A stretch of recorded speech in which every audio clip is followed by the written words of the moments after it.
kids these days so shameless, selling out real friends for a paycheck. Mama didn't teach them no home training. Wanna be me so bad, but they failing. Step to the plate though, I'll take a challenger. I ain't scared of no low life scavenger. I should warn you though, if you haven't heard, I ain't no Colleen, ukulele ballager. Shots been fired, wanna tell that, say it to my face though, not behind my back. Won't be long till you share it in the group chat, and when I call you up, you're gonna backtrack. And you should've kept my name out your mouth. Fast though how it all turned out. When you try to use my name for clout, keep on going, give me something you can talk about.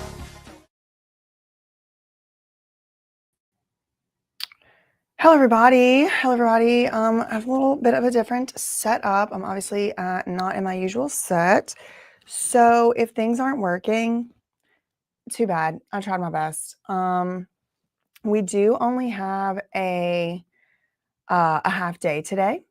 We had no court yesterday because it was a holiday. So happy Juneteenth, National Independence Day, for those who celebrate. I mean, I do, obviously, no freedom till we're equal, as they say.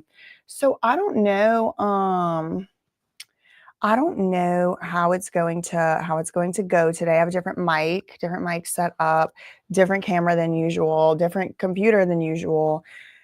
Y'all, everything that could go wrong, it kind of came wrong. It became wrong. Yes, thanks so much, Gulf Coast Girl. Probably my cousin's in the chat. You like my hair? Okay, yeah, y'all. I was trying to do natural. That's canceled. I grew it out long enough to know what it looks like natural, and I don't like it. It confirmed. I don't like it. So anyway, thanks so much. Got my hair done at the hair school. It was $55. If y'all don't get your hair done at the hair school, you're really messing up. Anyway, okay. Yeah, and that cute little penguins over there. Oh, so I'm using the phone and it's like a feature. Girl, it's a feature. Yes. Shout out to Livy. BJ, amazing job on your interview with Demore. And I feel so bad because in my mind, I like memorized her name as Demery, which is not her name. It's not how it's said.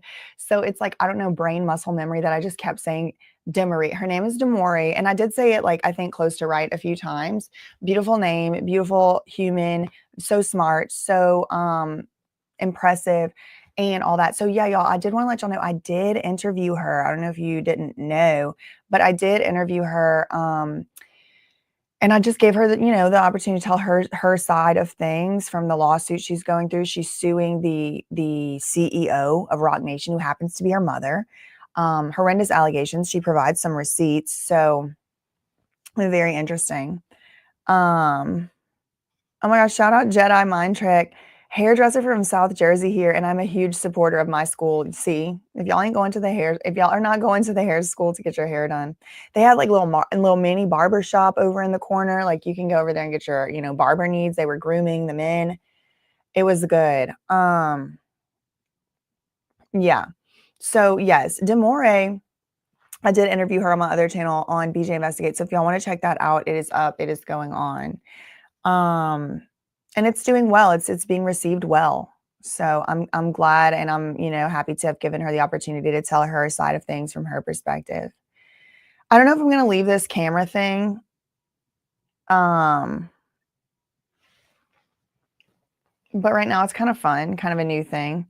Okay, let's go to Inner City Press.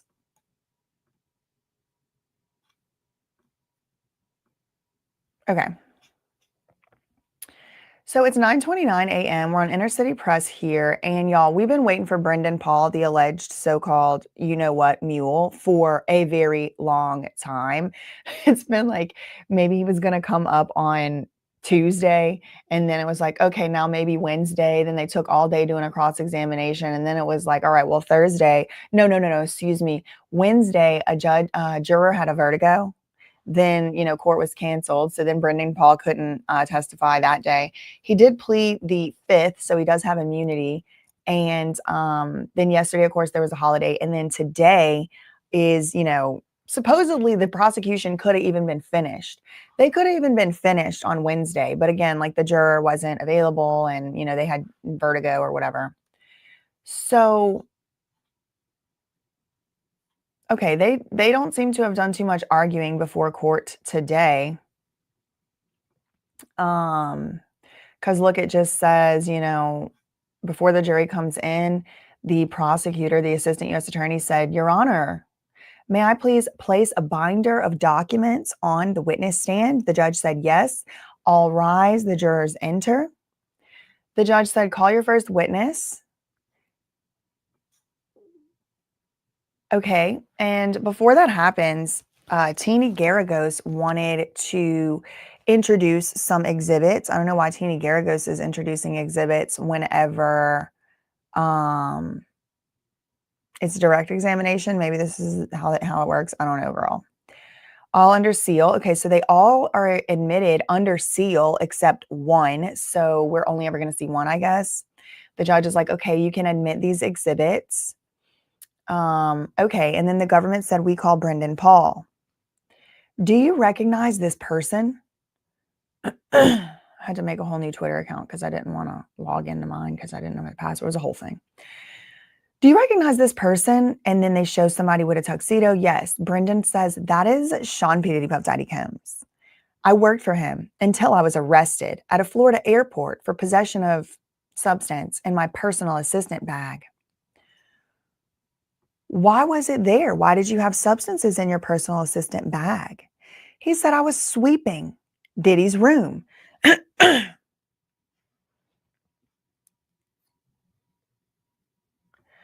Okay, how did you come to work for Diddy? He said, through revolt. Ely Marone, he told me, get in to get out. If you have a girlfriend, break up with her because you're never going to see her. When did you interview? Brendan Paul said, I interviewed October 2022 in the California house. How were you greeted at the house? He said, my ID was scanned and I had to sign an NDA immediately. Frankie Santella and Christina Karam was there. Okay, so they're not going to miss an opportunity to loop in KK. Okay, so KK gets looped in yet again. Did they hire you? Yeah, they hired me. Yep. I would pack a lot of joints in the garage. 420 MJ, if you know what I mean. When did you finally meet Diddy? He said, well, KK, the chief of staff, came to the garage and told me to come to a listening party in the backyard and take notes. What was KK's role at the time? He said it was chief of staff, but she helped out with the family. It's always the family, y'all. It's always the family. Okay, if it'll help Amanda, it'll help the family. If it'll help the family, it'll help Amanda. It's always the family. She was chief of staff and she helped out with the family. Did she ever use Diddy's phone? So they need to try and establish this in evidence, that KK had access to Diddy's phone. That's something that they really want to establish. It wasn't a personal phone. It was a phone that Diddy gave KK access to. And Brendan says, yes, she did have access or use. The question was, did KK ever use Diddy's phone? And they said, yeah. How many assistants did Diddy have when you worked there? So remember, this guy worked there from 2022 to 2024, so 2 years. And this other assistant, Jonathan Perez, testified that he and Brendan worked for Diddy at the same time. How many assistants did he have? At first 5, then he had 4, and then he only had 2. So it went from 5 assistants in 2022 all the way down to 2 assistants whenever he finally got arrested, when Diddy finally got arrested. And remember, this Brendan Paul guy got arrested at the same time as Diddy as part of the arrests. Who is this? Jonathan Perez. Remember, we just discussed him. And who is this? That is a butler named Frank Rodriguez. Now, not to be confused with D-Rock, whose actual birth certificate last name apparently is Butler, but he was not a butler. Okay, so now we're actually talking about an actual butler named Frank Rodriguez. And again, Jonathan Perez, they just showed a picture of him. So I imagine he's going to come up soon.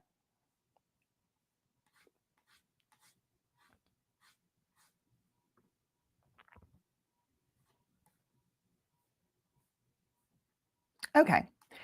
And what did Diddy's butler, Frank Rodriguez, do? He stood next to Diddy, gave him water and chapstick or whatever he needed. Did you ever have group chats with KK?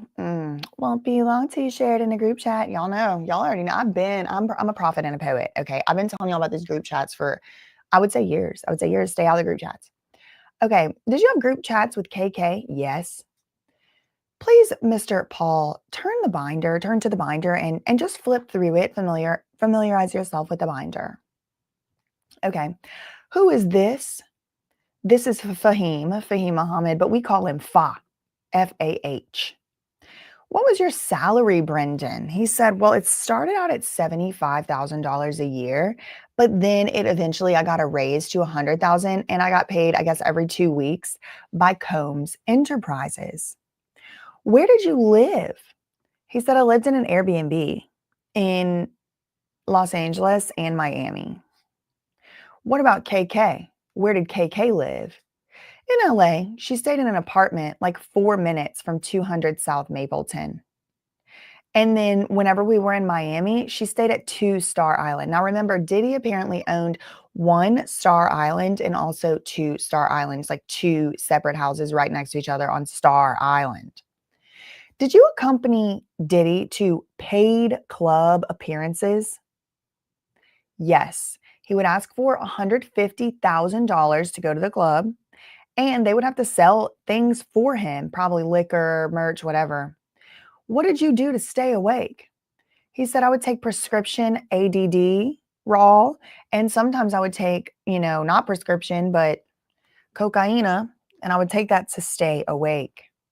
What was your job? He said, my job? My job was to make sure that Diddy was happy, always happy. He would say, I don't take no for an answer. And he told us to move like SEAL Team 6. Okay, I'm a little stressed out by that. Move like SEAL Team 6. The man is living in a fantasy. I wonder more and more each day if he's a Scientologist. I do. Okay. Did Diddy ever fire you? He said, yes, he did. He did. He fired me one time. Why?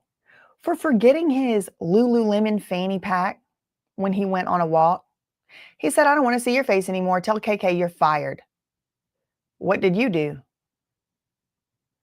He said, I bought a Lululemon fanny pack. Get it in, laid low. I don't know what that means.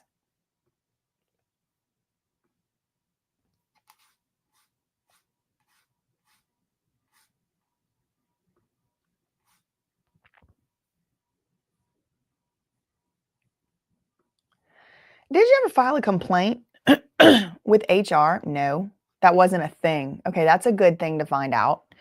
Did you ever file a PR complaint? HR complaint? Brendan Paul said, no, that wasn't a thing. Why not? He said, HR even forgot to pull my federal taxes my first 8 months. You would just go to Diddy. Did Diddy ever use substances that you're aware of? Yes. He did the Dxxg, he did the cocaine, other stuff. What's in this photo? He said, well, that's my hand. And in my hand is the Dxxg, Tusi, and or I guess that's another name for it, is the pink cocaine. Why did you take that photo? He said to ask the staff what to do with it after I found it. I was told to put it in his bag, in Diddy's bag. Okay, did you ever buy 420 MJ for him? Brendan said, yes, I did. So now I'm seeing why they are 2 things. I'm seeing why they called him the rug mule, and I'm also seeing why he pled the 5th, because these are crimes he's admitting to, allegedly. I mean, he's admitting to them. Let's go to CNN. Excuse me, this is NBC.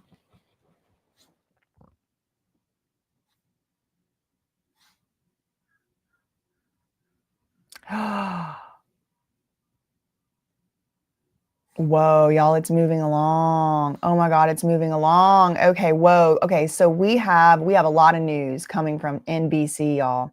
Let's just start here. Let's just start at the very beginning, because this is important. We're gonna have a short day today anyway. So this is 3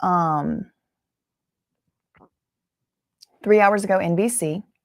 A juror, excuse me, a juror had long ago asked the judge to have this afternoon off to attend their son's graduation. The judge has asked the jurors to return today at before 8:30, and they have a short day today. So it is 9:40 right now. We should be done by around 1. Here's Brendan Paul.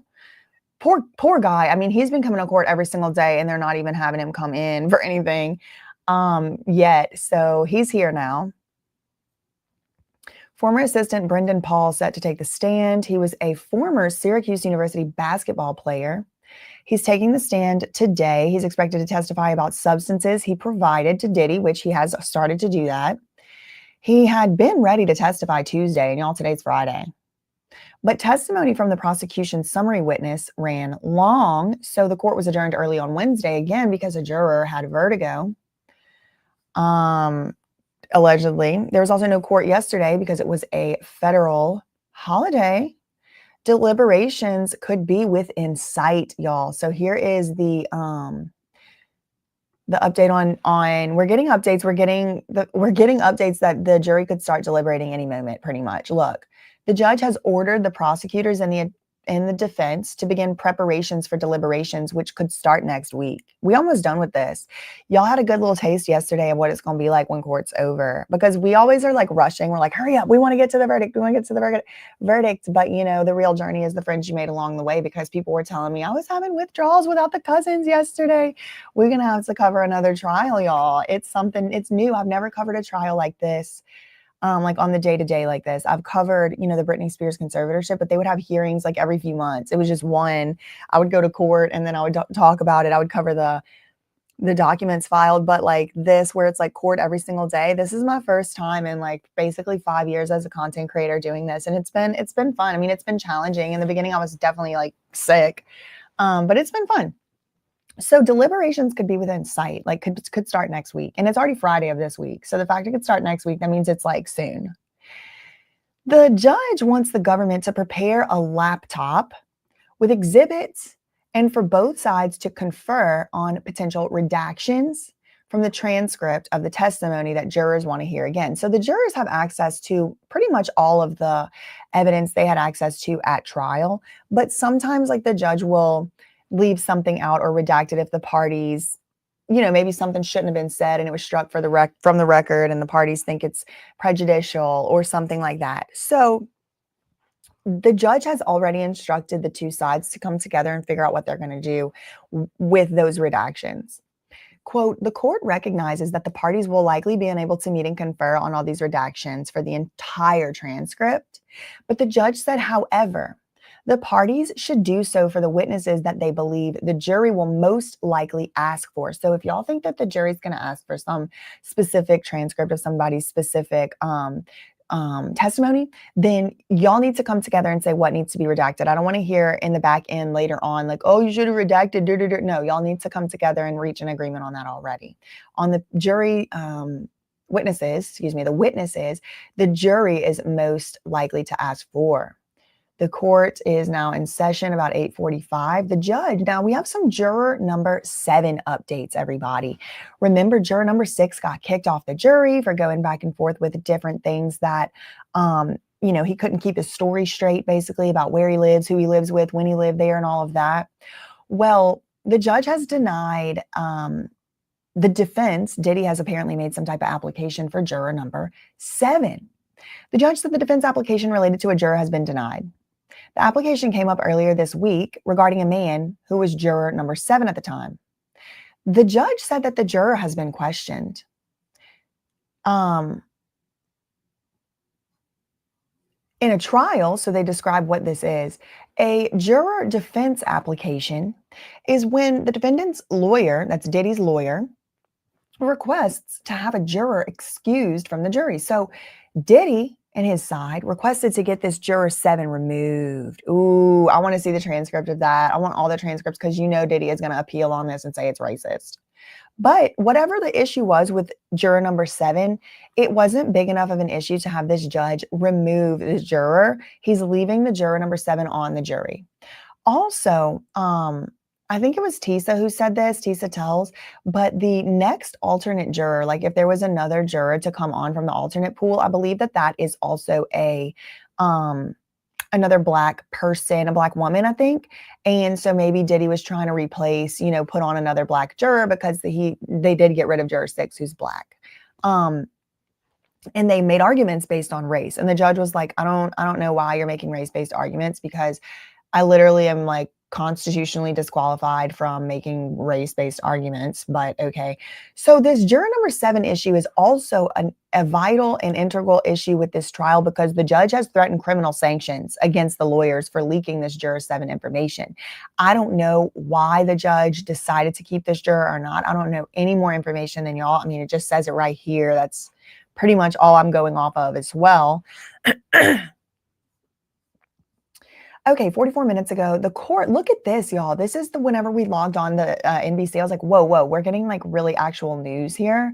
This is big news. The court is going to give a proposed jury charge today. Today, the court is going to provide the defense and the prosecution with a proposed jury charge. So jury charge is the same thing as a jury instruction.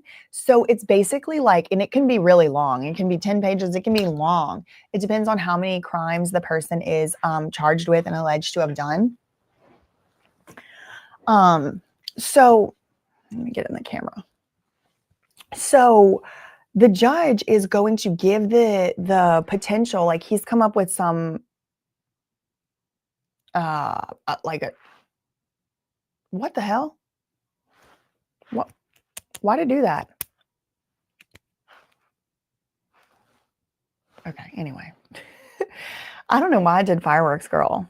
What hand motion is fireworks? I'm using my phone today. If y'all are just logging in, I'm in a different set today. This is what we're working with. I'm in a different set today. I'm elsewhere. I don't know what it was. I mean, well, I do kind of know what it was, because there is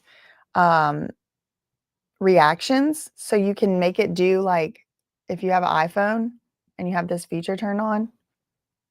Okay, no? I don't know. I know this works. Jesse said, I'm working, but that made me smile. Amira, it's cute, my girl. I know. I usually am using a camera.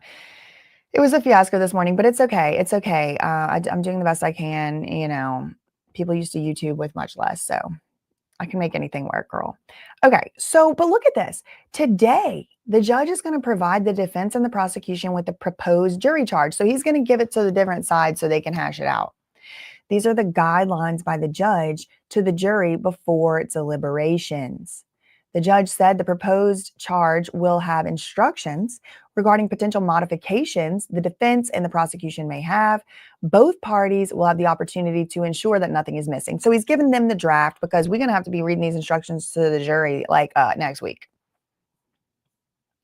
Former Diddy assistant Brendan Paul takes the stand. He's wearing a blue suit, blue suit, a white shirt, no tie, as he took the witness stand for direct examination by the assistant U.S. attorney. This portion of testimony is expected to last about 90 minutes or an hour and a half. 25 minutes ago, NBC gives us another update. Brendan Paul was hired to work on food and physical conditioning. So this is news. This is new context. We haven't heard this. Brendan Paul said that Diddy's team seized upon his background as a college basketball player. They had him work on Diddy's food and workout planning. That's fine. So far so good. That's not illegal. You can hire somebody that played basketball to help you with food. Girl, I might even do that. If I just had unlimited money, I might immediately hire somebody, a nutritionist and, slash chef, somebody to come in and make me some food. So so far so good. He played 2 seasons at the end of the Syracuse Orange bench. Oh, at the end of the bench from 2018 to 2020. So I mean, that's still good. I mean, he played basketball in college, like at a basketball type school. Even if he was on the bench, they still got to get on. Okay. Then 22 minutes ago, Brendan Paul was told to, quote, get in to get out. This is like, there we go. The job would be time consuming. Brendan Paul testified. So he knew it was going to be time consuming, this job. I'll turn this too much. Sorry. It's just like kind of finicky. Okay. He said he was told to get in and get out and forget about any personal life. And I think Capricorn Clark or Mia, I think it was Capricorn, had testified something similar. We also heard testimony from other personal assistants who said, you know what rhymes with tired? Fired. So it's like, you know, a work, high pressure, high stakes work environment that Diddy is creating, according to, you know, the picture that's being painted by these witnesses. Brendan Paul testified. He said he was told to get in, to get out. You're going to work hard. You're going to work a lot, but you're going to get experience and you can, you know, maybe get out of it. The witness, this Brendan, said he was told to break up with any girlfriend he had and say goodbye to his family for his 24/7 job as Diddy's assistant. He ended up working for Diddy from late 2022 until March 25th last year when Diddy was arrested. March. Oh, excuse me. Okay. Sorry, y'all. I do lose track of some of these details. I have misspoken. This is a live, so, you know, just take it with a grain of salt. I have been saying during this live, Brendan Paul was arrested the same day as Diddy. That is not true. I was mistaken. That was misspeaking. I was mistaken. He got arrested before Diddy. He got arrested during the raids. So March 25th, whenever Diddy's Miami home and his California home were being raided by the feds, that is when Brendan Paul apparently got arrested. I thought he got arrested the same day as Diddy. I guess that's not true. I mean, NBC gets stuff wrong, but just I do want to note and mark it here. I don't want to misspeak. I don't want to say stuff like definitely wrong. And it appears that NBC is kind of disagreeing with what I thought. What I thought was he got arrested same day as Diddy. So he either got arrested in March or September. I don't know. All the details kind of start blurring, y'all. Just, you know, bear with me. I'm doing my best off the cuff. Anyway, he started at $75,000 a year, which is a lot of money. And then he eventually topped off at,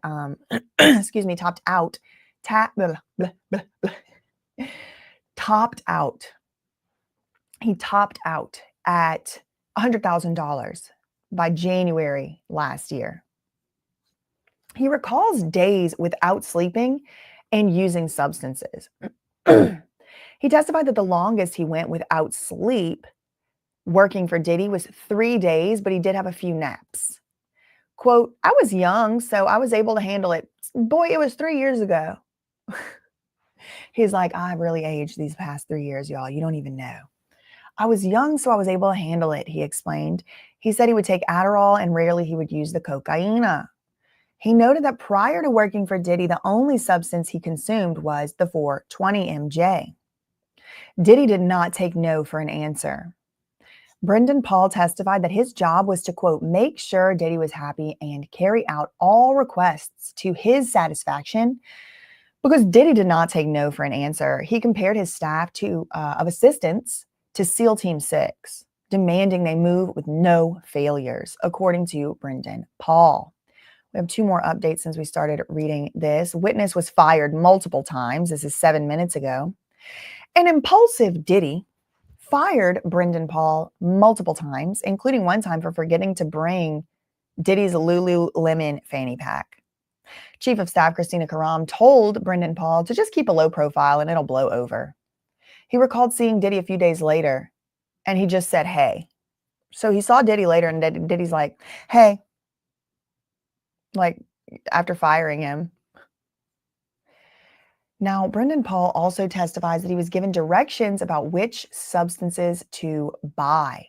The witness, that's Brendan, recalled being asked to buy thousands of dollars worth of substances. We're talking MJ 420, cocaine, pink cocaine, EX, horse tranquilizer. These are all on the shopping list, said Brendan Paul. Now, he recounted meeting up with dealers named Guido, One Stop, and Baby Girl and Ovi. Okay, so we've heard One Stop before, but we haven't heard One Stop as recently as 2022, 2025 period, or 2024. One Stop goes way back. He goes way back to, I think, at least 2012 or 2016. Again, y'all, it's all a blur to me. He recounted meeting up with Guido. We heard about Guido as well. And I'm wondering, is Guido G? One stop. We also heard about a substance plug called Baby Girl, but now we also have Ovi. Ovi is a new one. All right. Let's go to CNN and get caught up over there, and then we'll go back to Inner City Press. I want to go back, though, to make sure we're getting all the details.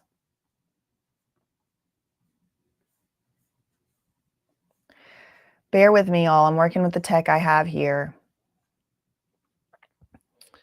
How Wednesday's delay could impact the trial timeline. Do y'all care about this? I guess let's just read it, because my girl Elizabeth, I like this journalist. Y'all know I have like my feelings about certain journalists, but I like Elizabeth Wagmeister. She's always been very straightforward with me. She covered the Britney trial. I've been familiar with her work for, up to, 4 years, 3 years, and she seems to really be diligent in her reporting. I will say. How Wednesdays, and we're not friends, I don't have her number or anything like that, but she's interviewed me a couple times, and I've been interviewed by a lot of people, and she's one of the ones that I could say seems to operate in good faith, at least as on a personal level. You can't control what CNN's going to do and say, but it's kind of cute. It's kind of cool to like watch her come up through the ranks, because like when she started out, I think she started out with Chloe Mayloss on Hollywood Life, and now she's working at CNN. She seems to be doing a much better job than Chloe Mayloss, who doesn't work for CNN anymore, and now she works for NBC, but I digress. So this article, how Wednesday's delay, that's the juror getting sick or vertigo or whatever, could impact the trial time. The trial of Diddy was adjourned Wednesday, which is the day before yesterday, after one of the jurors called in sick, a move that potentially throws a major wrench in the scheduling of the trial. The judge said he believes the juror's absence was just a one-day issue, but it does throw off the court's tight schedule. The judge has been saying since the start of the trial that he wants this to be done by July 4th, and we're on June 20th right now today. Prosecutors were expected to rest their case by today at the latest, but with Wednesday's delay and then the holiday yesterday and then leaving half a day today, they're probably not going to rest their case until Monday. Now, remember, yesterday they were closed for the Juneteenth holiday, and today is a pre-scheduled half day. The court is going to run from 9 a.m. to 1 p.m. The defense, that's Diddy's side, has said that they expect to use between 2 and 5 trial days to make their case. And so they only need 2 days, 2 to 5, maybe up to 5. They're not going to be having all them witnesses like what it seemed like they were trying to act like they were going to have. I can tell you that. The defense, that's Diddy's team, has said, okay, all of those steps, 2 and 5 trial days to make their case. And then, of course, the closing arguments are going to take additional time. I would imagine the closing arguments are not going to take less than half a day. I would imagine they could probably last even longer than the opening statements, which took the whole morning of the first day of trial testimony. The defense has said they expect to use all of those steps need to happen before the jury even starts deliberating. So what are all those steps? Well, the prosecution has to finish their case. Then Diddy's team has to make their whole case. So if it lasts 5 days for them to make their case, then the trial is not going to be, then the jury is not going to be deliberating next week. If the defense takes 5 days to make their case, that's a whole week. So it could run into the week after next, but it could be over next week. And it just depends. Like 2 and 5 are very different numbers. So 2 to 5 trial days. Then the judge did say, I'm not going to hold you to it. If you really need to make your defense case, go ahead. If you need to take more than 5 days, because the government has had weeks and weeks. I mean, they had almost 5 weeks to make their case. So the judge is going to let Diddy have some latitude with making his case. All of those steps, though, have to happen before the jury even starts to go into the back rooms and start deliberating. And this makes a tight schedule if we're still aiming for a verdict before July 4th. The judge an hour and 11 minutes ago was on the bench. Now, here we get some more details about this denying the Juror 7 motion. And I hope that eventually that they're going to just make this stuff public, at least the backroom meetings and stuff. But I did want to also alert y'all and bring it to your attention that something else has happened with all of this. A lawyer that's representing a bunch of media outlets, the same lawyer that's been filing stuff in the Diddy case on the behalf of these media outlets over and over again throughout the case, he's filed again, or she. And they're filing on behalf of these media outlets and saying, look, Your Honor, all of these super secret backroom stuff going on, it's just not working. It's a violation of the First Amendment. The lawyer said that the government, namely Maureen Comey, this isn't a filing, this is in the docket. This lawyer is like, Your Honor, we stood up in court and argued to let the Jane Doe, remember Jane Doe, the anonymous witness, they were like, we stood up in court, this lawyer on the behalf of the media. He's like, we stood up in court because we wanted to let you know that this was just untenable, unconstitutional. The public has the right to see what's going on. The press has the right to know what's going on, including the public and the press.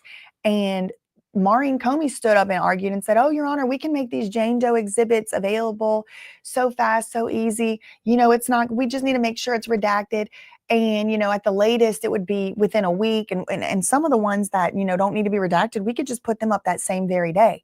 Well, this lawyer is like, well, none of that has happened. So we knew this was going to happen. We predicted this was going to happen. The government told us this wasn't going to happen. And now we're about to go into deliberations. We still don't even know what was happening with Jane Doe. They're 9 days behind. Even the own schedule that they said it was going to be up to a week. Now we're 9 days. It's been over a week. So what are you going to do, Your Honor? This is unconstitutional. So just to put that on y'all's radar, that is something going on right now on the docket. But look at this Juror 7 issue. 58 minutes ago, the judge denies the defense request, that's Diddy's request, regarding sealed issue with Juror. The judge denied a request from Diddy's lawyers regarding a sealed issue as to a juror. He didn't elaborate, so it's not clear what the request was.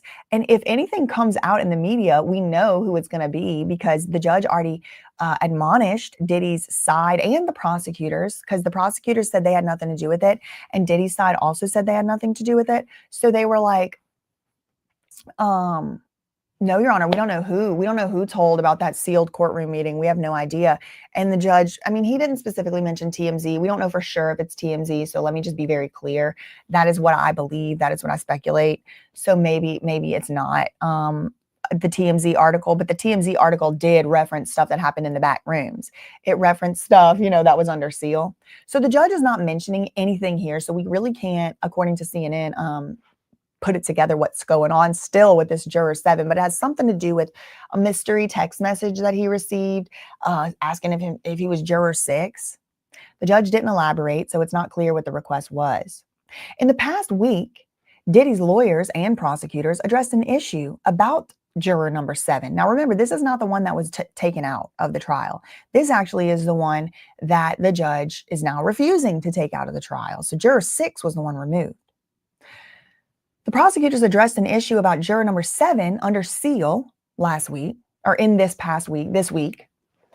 It had something to do with a communication with a former colleague about his jury service, according to a letter filed by the government.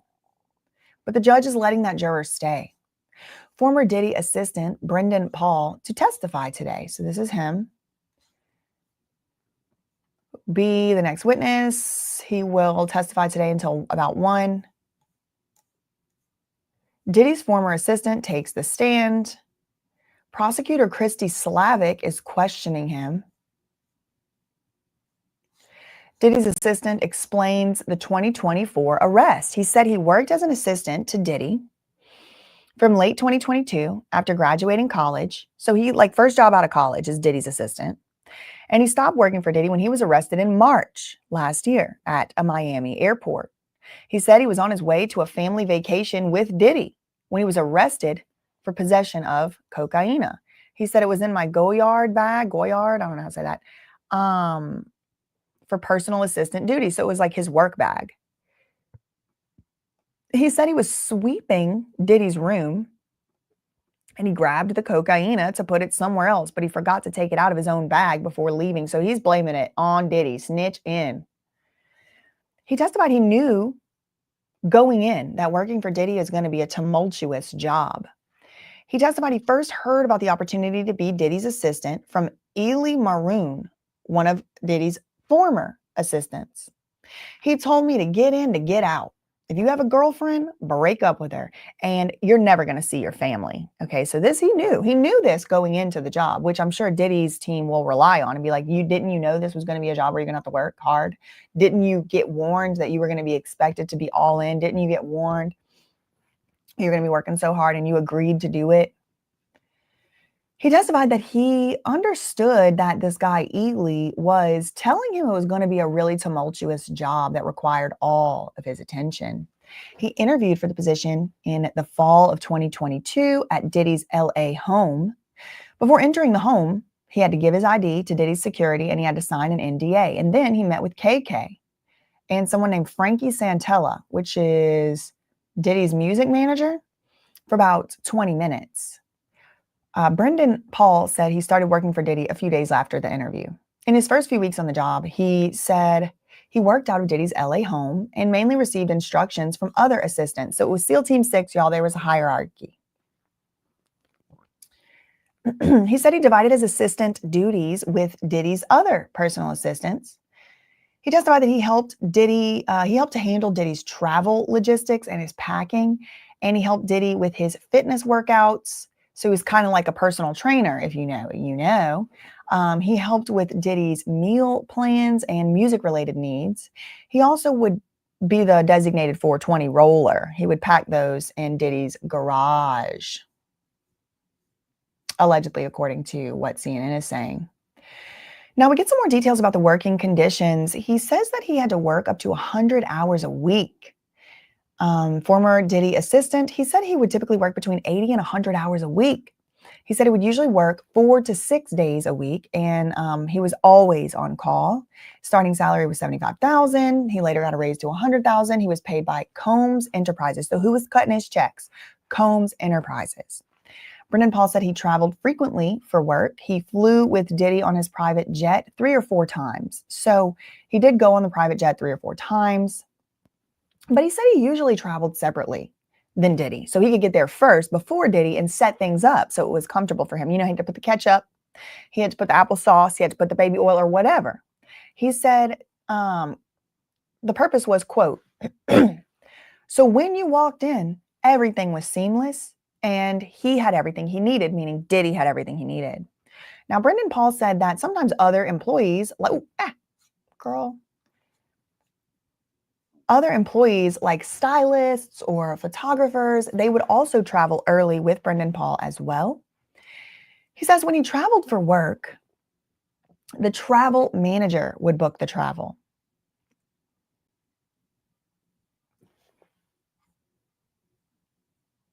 I'm trying to figure out who is the he. When he traveled for work, is it Brendan Paul he or Diddy he? I don't know.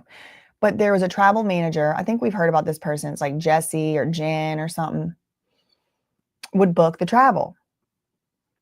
Now, Brendan Paul said the longest time period he worked without sleep was when they were in New York releasing the Love album Off the Grid, which has, you know, a lot of lore in the Diddy story now. It links into the Lil Rod lawsuit and stuff like that. Brendan Paul said he stayed awake for about 3 days, but he did take a few naps in between. He said, I was young, so I was able to handle it. It was like 2 years ago. Okay. He was young then, but not now. Okay. He said, he testified that he took prescription Addy and the, quote, rare use of cocaine, and that helped him stay awake and alert during his employment. He said he also smoked 420 during his employment. Remember, Brendan Paul previously invoked his Fifth Amendment right on the stand. The jury wasn't present, and the judge signed an immunity order compelling him to testify. So he was ordered to testify, but he can't be prosecuted. 15 minutes ago, Diddy wanted his assistants to operate like a SEAL Team 6, says Brendan Paul. He testified that his mission was to make sure Diddy was always happy. He said Diddy told his assistants they should operate like SEAL Team 6. He said that Diddy fired him 2 or 3 times, and he testified about one incident that really sticks out in his memory. It was late October or early November 2023. So this is when stuff was hitting the fan with Cassie, okay? Now, we also know from the timeline, this is when Jane Doe started to really, I don't know, like put a little more pressure on Diddy and say like she didn't want to have the hotel nights anymore, stuff like that. Kind of like things were really starting to truly unravel for Diddy right in November 2023, whenever the Cassie lawsuit hit. And Remember, Diddy's birthday is November 4th, so I'm sure he's always, planning something and whatever with all of that. So it was like late October, early November, and this is whenever Diddy was under a lot of pressure. This is one of the incidents that really sticks out to this Brendan Paul, like one of the times he was fired or like fake fired or whatever. He said he forgot Diddy's Lululemon fanny pack, and they're using brand names, I believe, on purpose. I believe like what was in these fanny packs and these pouches was like specific to the brand name. It's like, okay, so we have the Lululemon one for this, we have the Gucci one for this, we have the Balenciaga for this. And remember, Jonathan Perez was like texting the other assistants, and he was saying, in the group chat, and he was like, I saw stuff in the Balenciaga bag that should never leave the Gucci bag, and it was a certain type of substance. Okay, so I've had this theory ever since months ago when I was talking about Britney Spears with her white Versace bag, and that loops right back into this because she was carrying that white Versace bag the same night that she had been hanging out with Dallas Austin, and they went to Cassie's birthday party. So the theory is kind of like, starting to come up more and more because now we're talking about like the specific Lululemon, like not just I forgot his bag, y'all. I forgot his Lululemon fanny pack. And he wanted to go for a walk. That's when Diddy told Brendan Paul, I don't want to see your face, and said, call KK and tell her you're fired. So you have to call KK on your own and tell her you're fired. Poor KK, y'all. I do think she was in on it, but like, if Diddy has the ability to kind of like control everybody else, like I bet he had some type of information or something on KK that also would make her, I don't know, maybe she's evil, y'all. I just kind of do sort of like feel a little bit like maybe there was some same stuff going on with everybody else that was going on with her, but she just was like constantly being passed the buck and like fixing his messes, which she could have stopped doing at any time, I'm aware, but I don't know. I try to see both sides or all sides. Okay. So Brendan Paul forgot the Lululemon fanny pack.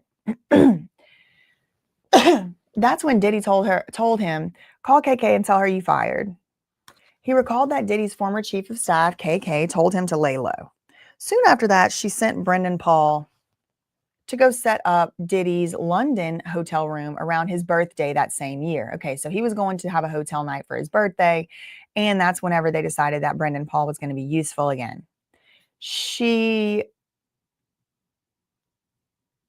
Okay. Then in true narc fashion, it's never discussed with Brendan Paul again. Like Diddy never talks to him about it again. He's like, go tell KK you're fired. And then they never talk about it again, and he's just not fired. So it is interesting how Diddy does this. And I do understand now how it was unclear to this Mia person, also another anonymous person or whatever. She's not actually anonymous. Like people know who she is, but she went by a pseudonym. So she had testified like she kept doing stuff for Diddy. She kept, working for him. It was unclear. It was unclear if she was fired or not. And it's like, how could it be unclear whether you're fired? Well, look at situations like this. I mean, the last conversation that Brendan Paul had with Diddy was you're fired. And then the next time he sees Diddy, he's not fired and they're working together. So it's just confusing. Okay. Diddy never discussed the incident with him again. Brendan Paul also said it, quote, wasn't a thing to talk to human resources or HR about any issues. He said if somebody had an issue, then they would talk to Diddy or Christina Karam. So these are the HR if you want to talk about an issue. KK. Okay, we have a new update less than a minute ago. Assistant testifies to buying substances for Diddy. This is CNN. Brendan Paul testified that he saw Diddy use substances including cocaine, horse tranquilizer, EX, MJ 420, and this was about once a month. But there were other times that he seemed on substances, but he didn't, Brendan's like, I didn't see him do the substance, but it did seem like, he was a little, you know what I mean?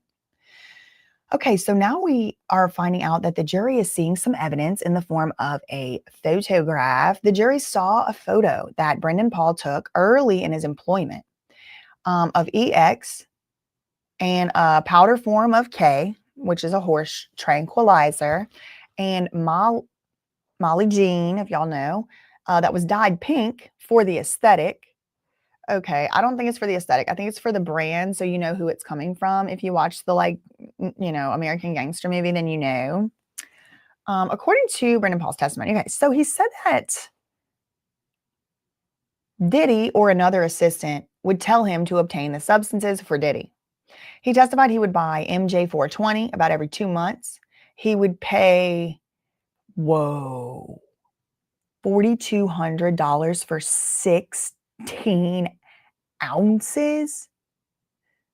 8 ounces a month? Whoa, that is a large amount. He was probably sharing it, with other people or whatever, but y'all, what? That's kind of cheap too, huh? $4,200 for a pound? Anyway, he said he purchased it from Philip Pines, one of Diddy's previous assistants. Ooh, implicated as part of the enterprise. But this Philip Pines, he's got a lawsuit against Diddy. He sued Diddy, Philip Pines. Now, Brendan Paul said he actually bought other substances besides the 420, like 10 times or less, like fewer than 10 times. He testified he would sometimes pay $300, $500 for 1 to 2 grams of substance. Other times he would pick up packages without paying for them himself. So he would know what he was picking up. Somebody else had already done paid for it though. On some occasions, Brendan Paul texted a substance dealer himself, and they would come to Diddy's home to deliver the substances. The jury saw evidence. They saw messages, messages between Brendan Paul and a substance dealer and another one of Diddy's assistants who we did hear testimony from, Jonathan Perez. So we saw messages this morning, the jury did, between Brendan Paul, a substance dealer, and another one of Diddy's assistants, who we heard from, Jonathan Perez, from February last year. This is a month before the raids, and a few months after Cassie had already filed her lawsuit. Now, and this is the month that Lil Rod filed his lawsuit too. Remember Lil Rod Jones? I think he mentions Brendan Paul in it. Maybe he doesn't, but he mentions Robin Greenhill. He mentions Jane Doe by her real name, stuff like that. Brendan Paul testified that Jonathan Perez, the other assistant, put him in touch with the dealer. So it was, we got to go back and look at Jonathan Perez's testimony to see if we would find out how he got in touch with the dealer. Quote, "Is it for you or Puff?" the dealer asked in the messages. He said, "Puff.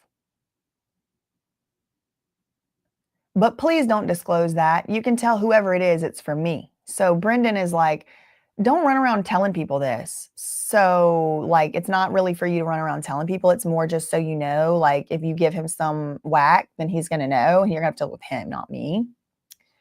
He said once he received the substances, he would then give them directly to Diddy or put them in the Gucci pouch where substances were stored. Brendan Paul testified he would pick up prescriptions for Diddy at pharmacies. Okay, so now we're getting a little more information about the pharmacies. I want to know the doctors. We're going to call the doctors. We're going to check in on their license. What you going to do about that? Because I know those doctors knew that his name was not Frank Black. I don't know. But Brendan Paul is over here in court right now testifying. He would pick up prescriptions for Diddy at pharmacies under the alias Frank Black, but he also would pick up prescriptions at pharmacies under Diddy's real name, Sean Combs.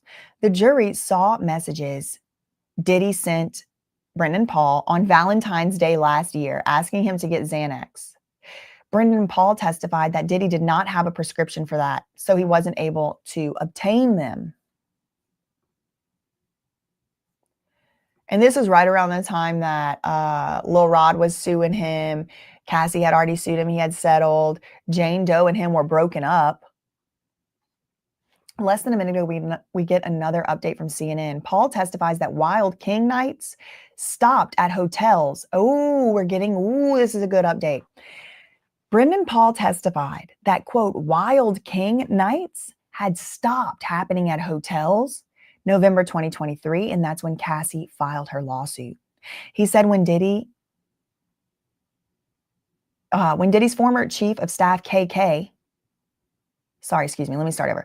Brendan Paul said Diddy's former chief of staff, KK, quote, didn't really want him involved in Wild King nights, but he did set up and clean up a few times while he worked for Diddy. KK called them Wild King Nights. Okay, so KK was really trying to shield this Brendan Paul from knowing about the Wild King Nights, probably because she knew he maybe called to testify about something one day and didn't want him to know any information. I don't know. I'm speculating, don't know. But he said, in any event, I still did end up cleaning up for some of these Wild King Nights. And I also ended up setting up. So I do know about him. And KK was calling them not freak offs, not hotel nights. She was calling them Wild King Nights. He said he only recalled Jane. So he recognized Jane, and he did recall seeing her participating in the Wild King Nights during his whole time working for Diddy. He also testified that his understanding of Wild King Nights included, quote, partying, alcohol, sex, and, substances. The nights were at hotels during the beginning of when Brendan Paul started working for Diddy. But according to his testimony, Diddy stopped holding them at hotels after the Cassie lawsuit. Now, remember, Cassie first detailed years of abuse allegations in a lawsuit filed against Diddy November. Like now it's coming up on almost 2 years ago, like a year and a half ago, November 2023. The two quickly settled her claim, $20 million the next day after she filed it, but dozens of other civil lawsuits against Diddy and a federal criminal indictment followed in the subsequent 18 months. The jury saw an iPhone note that was a schedule for February 2023, so way earlier that year, that Brendan Paul says KK created this schedule. It was for around the time that Jane's visit to Miami to see Diddy for her birthday. And the schedule says, be ready or Wild King Night at her hotel. And, quote, most likely Wild King Day continued at hotel. Ew.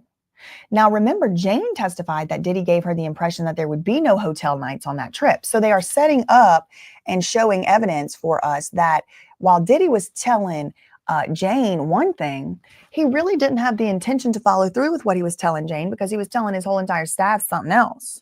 I think that's what the prosecution is trying to set up and show. Now, we do have another new update. I want to be all the way fully caught up before I leave this page. 1 minute ago, Brendan Paul describes how he would set up a room. Okay, so let's see. We've heard a few different people testify how they would set up these Wild King Nights, hotel rooms. It kind of seems that some of them focus on some things more than other things. Former assistant describes how he would set up a room for Diddy before the Wild King Night. He testified that when he set up for a Wild King Night, he would ensure the room had baby oil, alcohol, small toiletries, and extra sheets and towels. So sounds kind of the same as what we've heard. He said the assistants shared a list that included all the items. Okay, so they had a list, they had a checklist to set up for the nights. The Brendan Paul, the one testifying right now, said he often obtained supplies through Diddy's property managers. Now, who's the property managers? Because we were told by Jonathan Perez that TriStar Sports and Entertainment helped onboard people and helped to manage Diddy's properties. So is the property managers TriStar? That's what I want to know. Now, we have seen a in my opinion, disturbing and unsettling trend of the mainstream media sources, including CNN and NBC and The Independent and The New York Post, kind of shy away from mentioning TriStar or from mentioning Robin, even whenever it is very explicitly mentioned in the transcript. And my suspicion as to why they're shying away from this is because all these different little reporters have their little, PR contacts at certain places. And if you take off somebody's manager, their PR contact, then maybe what if they have Justin Bieber and the Kardashians and Jeff Bezos? Like, what if they have a bunch of other people under their thing? Now they're not going to give CNN any news about any of these artists. That's how CNN makes their money. So I think they're playing politics and not mentioning Robin, Lou, TriStar, stuff like that on purpose, even whenever Robin and TriStar have been mentioned in the transcripts. That's just speculation, girl. I don't know. But we are seeing reference to some sort of so-called property managers. So Brendan Paul said he often would obtain supplies like baby oil, extra sheets, small toiletries, towels. All of this stuff would be included in the on the checklist, and then he would often get those supplies because some of the people were like, I paid for it on my company Amex and then I got reimbursed, or I paid for it with my own money and got reimbursed, or people were like, I didn't buy that stuff. So now we're getting something different. And it appears that Diddy has been changing up the way that he's been doing things all throughout the years, but in particular and specifically in response to being sued, right? Like after he got sued by Cassie, all of a sudden, boom, now we're not doing hotel nights at hotels no more. Now it's at people's houses. And all the while, remember, he was paying for Jane Doe's apartment or her home. It was $10,000 a month. But now we're kind of finding out like that might have been one of the main places that he was having freak offs because the hotels had kind of ended. So was he really paying for that rent because of her, or was he just like more also motivated to just have somewhere where he could have freak offs at? I don't know. Your guess is as good as mine. I really don't know. But the property managers at this point, he's not buying it on his own. Yeah, look, he did. He did sometimes. He said he often got them through the property managers. This is news. This is new. I haven't heard this yet. But also, he would sometimes pay for supplies with his personal credit card, and then he would be reimbursed through who? Diddy's financial personnel. Are they leaving out mentioning TriStar and Robin again? I need the transcript. He said he once provided Diddy with $5,000 in cash before a Wild King night, and he said he got the cash from security. And who was the security head? That was Fahim or Fa. It's easier to say Fahim than Fa, right? Did you talk to Fa? Like Fa, it's like not. It doesn't like it's not like it doesn't come off natural. It's like a kind of contrived syllable to try and like say someone's name. Anyway, okay, so. He said he once gave Diddy $5,000 before a Wild King night, and he got the $5,000 from the security. He testified that another assistant told him he once left cash in an envelope at the front desk of a hotel. Brendan Paul said that Diddy would sometimes contact him during a Wild King night via audio or FaceTime call. The jury also saw a photo of outfits from a S shop that Brendan Paul had sent to Diddy. So Brendan Paul's in a shop, an SEX shop, taking pictures of outfits and sending them to Diddy. So this is showing what? The enterprise is involved in Diddy's so-called alleged personal matters, but also that Diddy was in charge of picking the outfits out, according to testimony. So Brendan Paul said that Diddy had asked him to run to the store while he was out with Jane.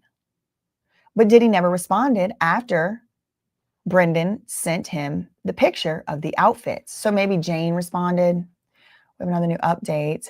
He wore gloves to clean up. Oh, gross. It says Paul, that's Brendan Paul, wore gloves to clean up after Diddy's hotel nights. He cleaned up hotel rooms after Wild King nights about 3 or 4 times. He testified that the rooms were in disarray. He would put towels and sheets into a pile and throw out empty bottles of baby oil and liquor. He said he wore gloves during the cleanup for, quote, sanitary reasons. One time he said he did see a white powder that he believed was a substance residue, but he doesn't know. The jury saw a photo of a hotel room, y'all. I want to see it. Unless it's nasty, then I don't want to see it.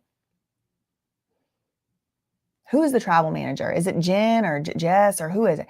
The jury saw a photo of a hotel room with sheets covering the furniture. Brendan Paul testified that he sent that photo to Diddy's travel manager to give her a heads up that there might be some charges, some damage charges. We have 4 new updates from NBC. Let's go over there.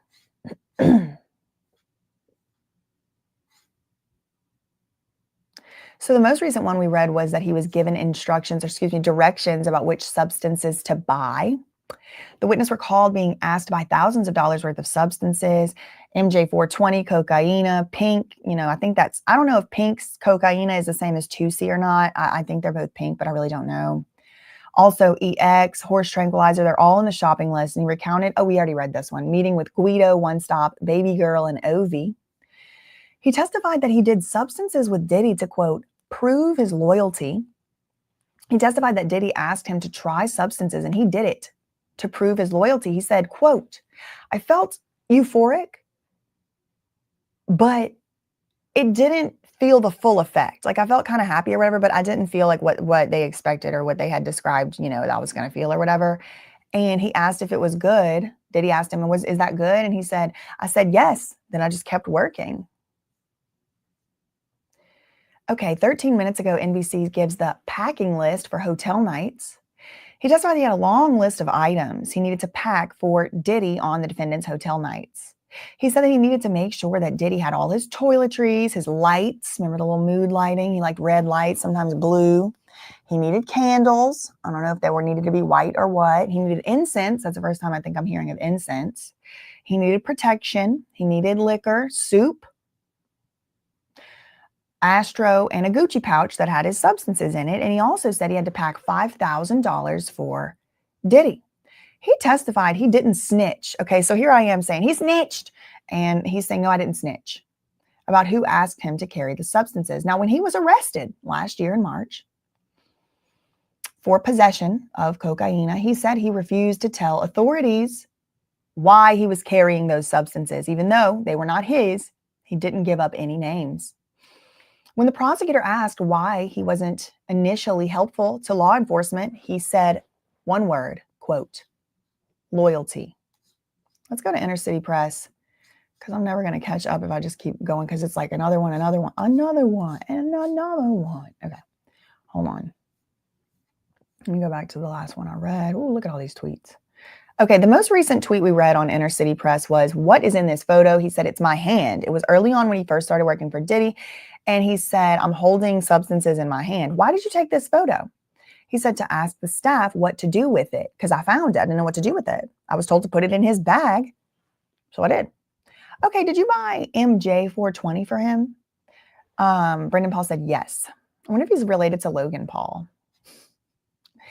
Anyway, who did you buy the MJ 420 from? He said Philip Pines, another former assistant. Diddy liked Sunset Sherbet. I don't know what that is. It must be some type of strain or something of it. Who were the other substance dealers that Diddy used? One Stop, Guido, Baby Girl, and I think it's spelled O-E-I, O-E-I, O-E, so not O-V, O-E-I, O-V-I, I'm not really sure. Okay, next question. Who is this? And a photo is shown. Brendan Paul said that's Guido. And Guido is apparently making a funny face in the picture. Is this your chat with Baby Girl? What is happening? Brendan Paul said, well, Jonathan Perez is introducing me to the plug, Baby Girl.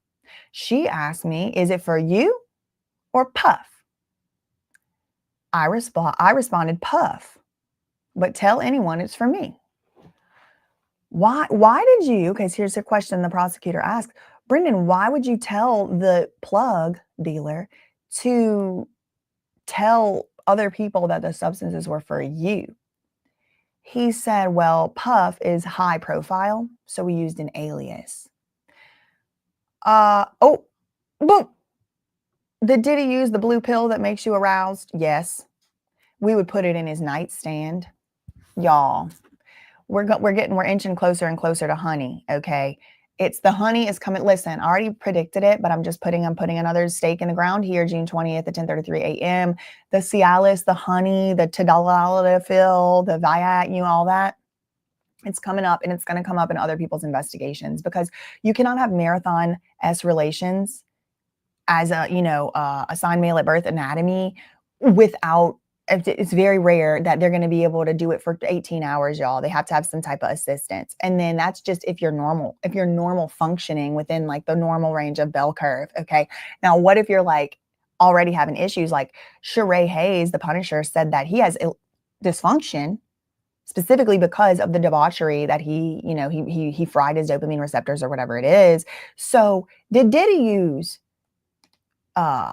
libido enhancement, we'll say? Yes, he did. We put it in his nightstand. So kind of hiding it a little bit, give him a little bit of dignity about it. Okay. What about this message to Love Red Phone? What does that mean? He said, Brendan said, well, I called Diddy Love. His red phone was his personal phone and the business phone was yellow. Okay. So this is news. We're now just finding out about this. That we already knew that Diddy had two phones, a red one and a yellow. I think he might have a blue. But the red one, love red phone, that's the personal phone. So if you got personal, that's the red phone. But then he had a business phone, and that one's yellow. What did he text you on love red phone? He just texted Zans. Okay. How did you pay for the substances? Brendan Paul said, well, it was cash. I paid for them from the Gucci bag, or sometimes I would get it from security. Usually, if that was the case, then I would get it from Fahim. Okay, and in this text message right here, Brendan, what is flowers? Brendan Paul said MJ, 420, that's what that means. Do you got any flower? Do you got any flowers? That's what that means. Did you also ever call it tree? Yeah. Yep, I did. I called it tree. Yes, he says. Here, Fahim, the head of security, and this is the guy again who was like with Michael Jackson, I believe, when he passed. Here, Fahim tells me, I'll get back paid, I'll get reimbursed once Duke comes on the shift. I don't know who Duke is, but Duke is going to pay him back or whatever. So did you ever pick up any tree or any flowers for Diddy? And that means MJ 420. He said, yes, I did. And we called it tree and we called it flowers. Did Diddy ever have you take substances? He said, yes. He had me take it to test his Tusi. Did you want to take it? He said, oh, I wanted to prove my loyalty.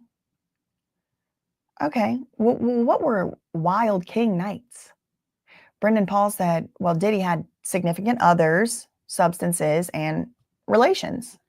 And it would be wild, I guess. Did Jane participate in Wild King nights to your knowledge? He said, yes. Okay, and did Diddy's other girlfriends participate in the Wild King nights? Brendan Paul said, not that I'm aware of. Okay, so by this point, it's like Jane is the only freak-off participant as far as Brendan Paul is aware. Who called them Wild King nights? Brendan Paul said, well, KK called them Wild King nights. I wasn't really calling them Wild King nights. I was just saying he was going to a hotel and it was pretty understood. Okay. Next question. Did Diddy ever stop using hotels and move the Wild King nights to the residences? Yes, Brendan Paul said. After the Cassie lawsuit, he stopped using hotels for the Wild King nights and he started using residences. Okay, next question. What did you do in reference to these Wild King nights? Brendan Paul said, well, I would clean up after. All right, what does this say, this message? It says Jane is coming in.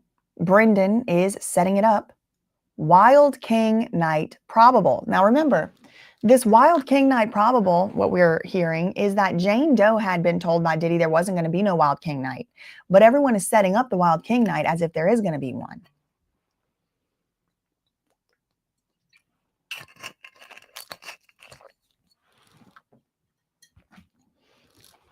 Okay, next question. Where did you make the dinner reservation? He said, Nobu. Remember, Jane Doe was like, I didn't want to go to Nobu. I wanted to go somewhere, like anywhere at all outside of a hotel, even if it was just like, okay, like, can you just keep up the facade, the charade? Like, I'm not just for hotels. And where did you make the reservation? He said, I made the dinner reservation at Nobu, or it might have been the hotel room. No. It was the restaurant. Where was this particular Wild King night? He said, well, that one ended up being at Jane's residence. So Jane's house that Diddy paid for through, Robin Greenhill. Remember, don't ever forget that, because the other outlets would have you forgetting that. This particular Wild King night freak off was at Jane's residence. And in this particular message that they're reading, Brendan says, I wrote running to Walmart for them, meaning, probably Jane and Diddy. Okay, next question. KK asks, Wild King mode active or Gucci bag active, right? So is he having a freak off or he's doing substances? What did you answer, Brendan? He said, I said between the two, like, somewhere between both, if you know what I mean? Okay, next question. How did you know what to buy for Diddy's Wild King night?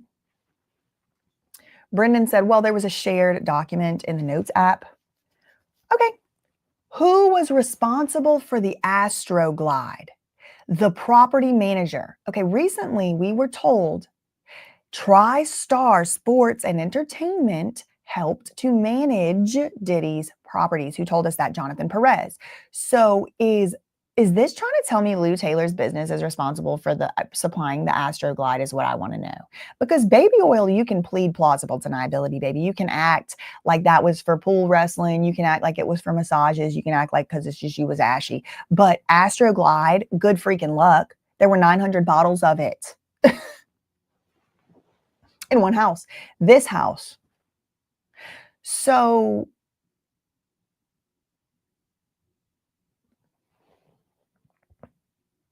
look, the property manager, so who was financially responsible for procuring crates of Astroglide is what I want to know. He said the property manager. He doesn't say any name for the property manager, which leaves a lot of room for ambiguity. Now, is it possible he did mention the property manager? I don't know. But if they try to say, oh, Lou Taylor did this, she's going to say, no, he didn't say my name. So that's why I'm saying we need names. Brendan Paul said the property manager was responsible for the Astroglide, but I didn't think the 200 South Mapleton manager was good. He said the property manager for 200 South Mapleton wasn't good. So, and then there's a photo introduced. He said, I took this photo to show the manager how to lay out the Astroglide in the bathroom. Boom. How'd you put in for the cash? Robin at TriStar. Listen, y'all, the senses are tingling. How did you put in for the cash? Robin. Somebody else naming Robin. First Jane named Robin. Why? Because Robin was the one responsible for paying her $10,000 a month rent. The quid pro quo. Who else mentioned Robin? Jonathan Perez mentioned Robin being the account manager. He also mentioned TriStar being the business manager. How did you put in for the cash for the Wild King night? Robin Greenhill at TriStar Sports and Entertainment, owned by Lou Taylor. Okay, next question. Did Diddy contact you from any Wild King nights? Yes, he did. It would either be by voice note.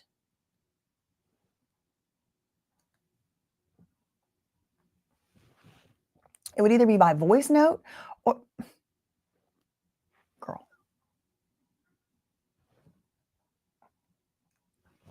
It would either be by voice note or FaceTime call from the Freakoffs. He would call me to go get a SEX outfit. Girl. So one time he called me to go get a SEX outfit, like a sexy outfit, like a lingerie, but then he never returned my call. He ghosted me. How did you clean up after the Wild King nights?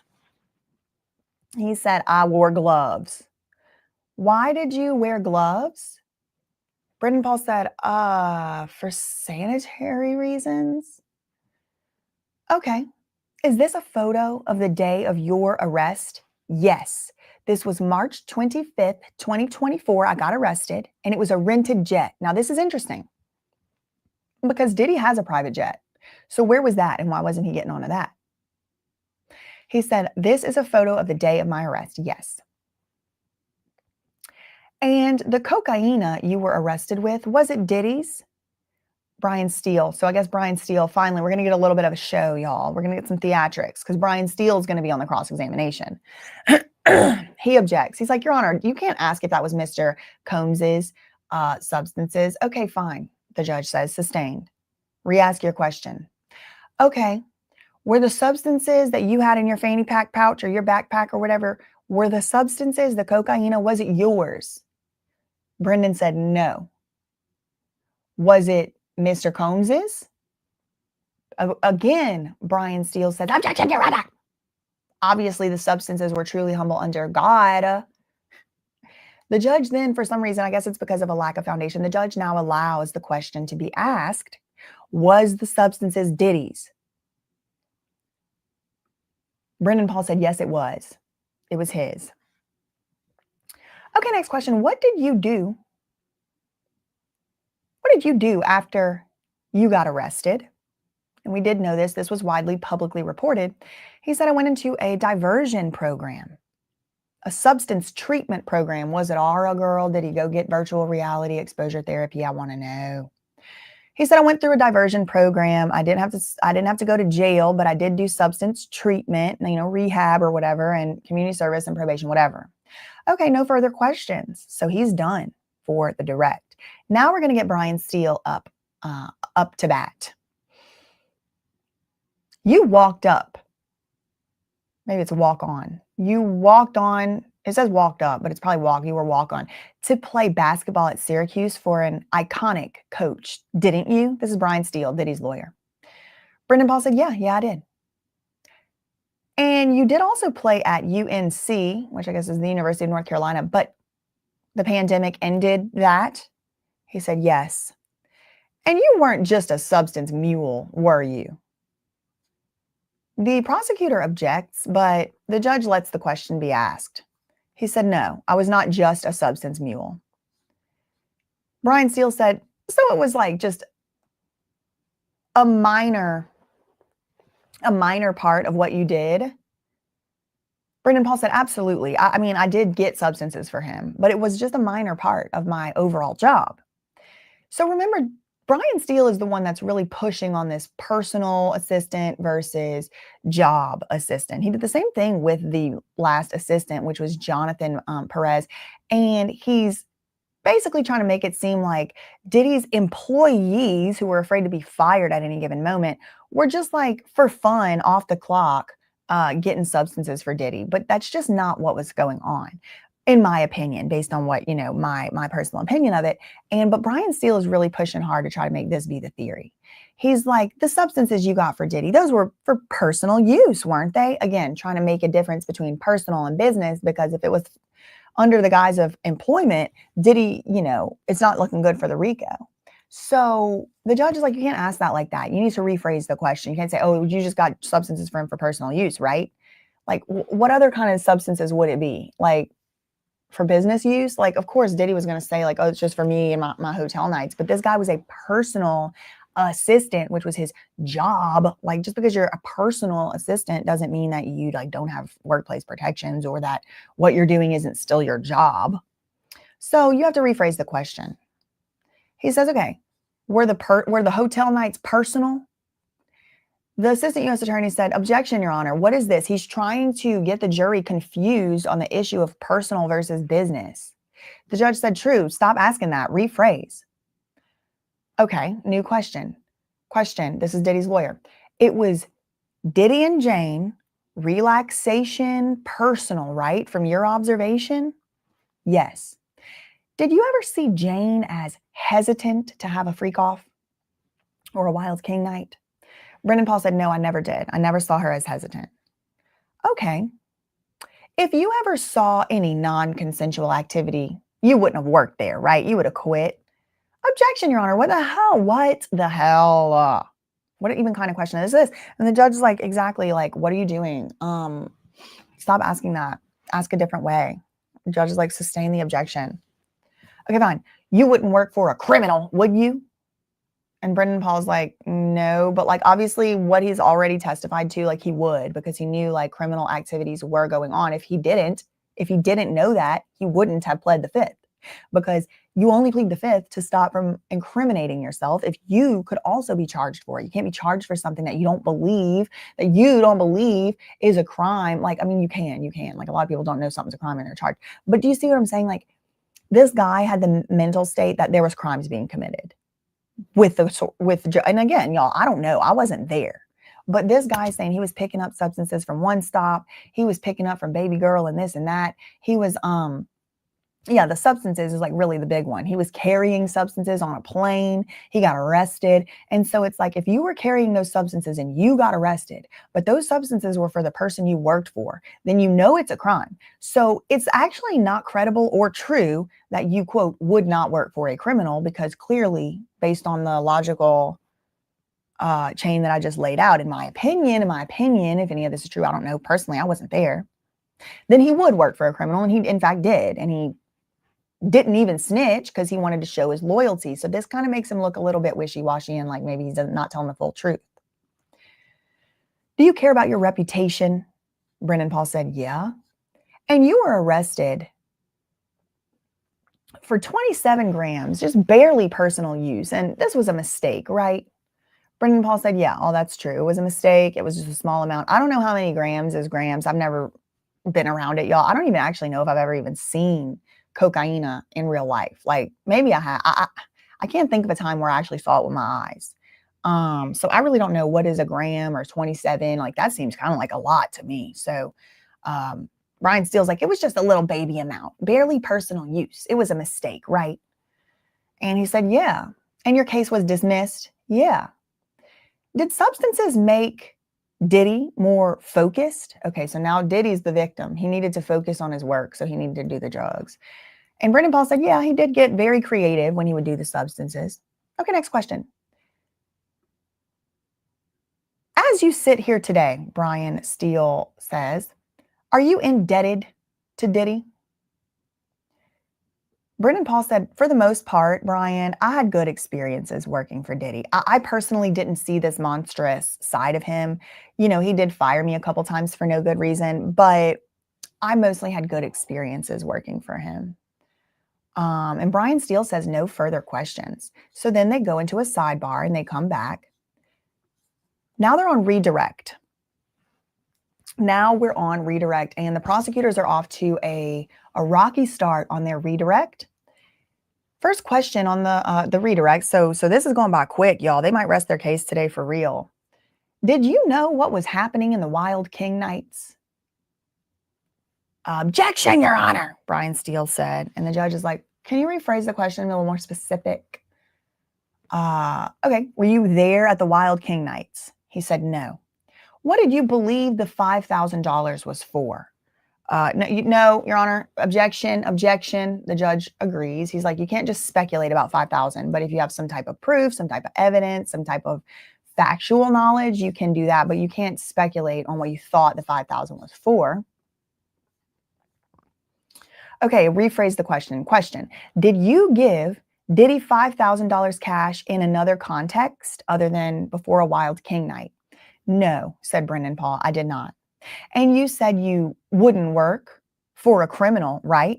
Right? See, the prosecution picking up on the same thing I picked up on, and it does make him look not credible because it's like you would work for a criminal, and you did, in my opinion. Because what Brian Steele's really asking Brendan Paul to do is to make a judgment on whether someone's a criminal or not. So it's kind of like him saying Diddy wasn't a criminal. So if you're doing that, then here comes the prosecution to rebut.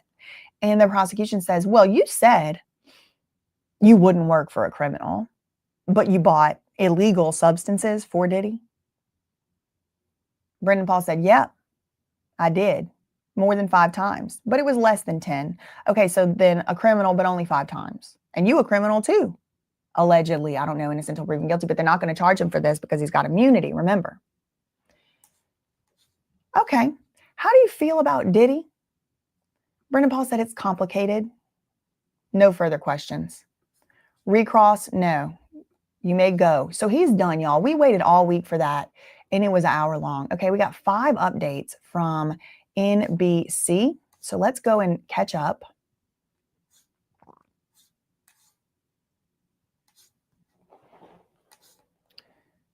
So the last one we read was that he said he didn't snitch about who asked him to carry the substances, and apparently it was Diddy. He wanted to show his, quote, loyalty. Remember we read that. Cross-examination starts.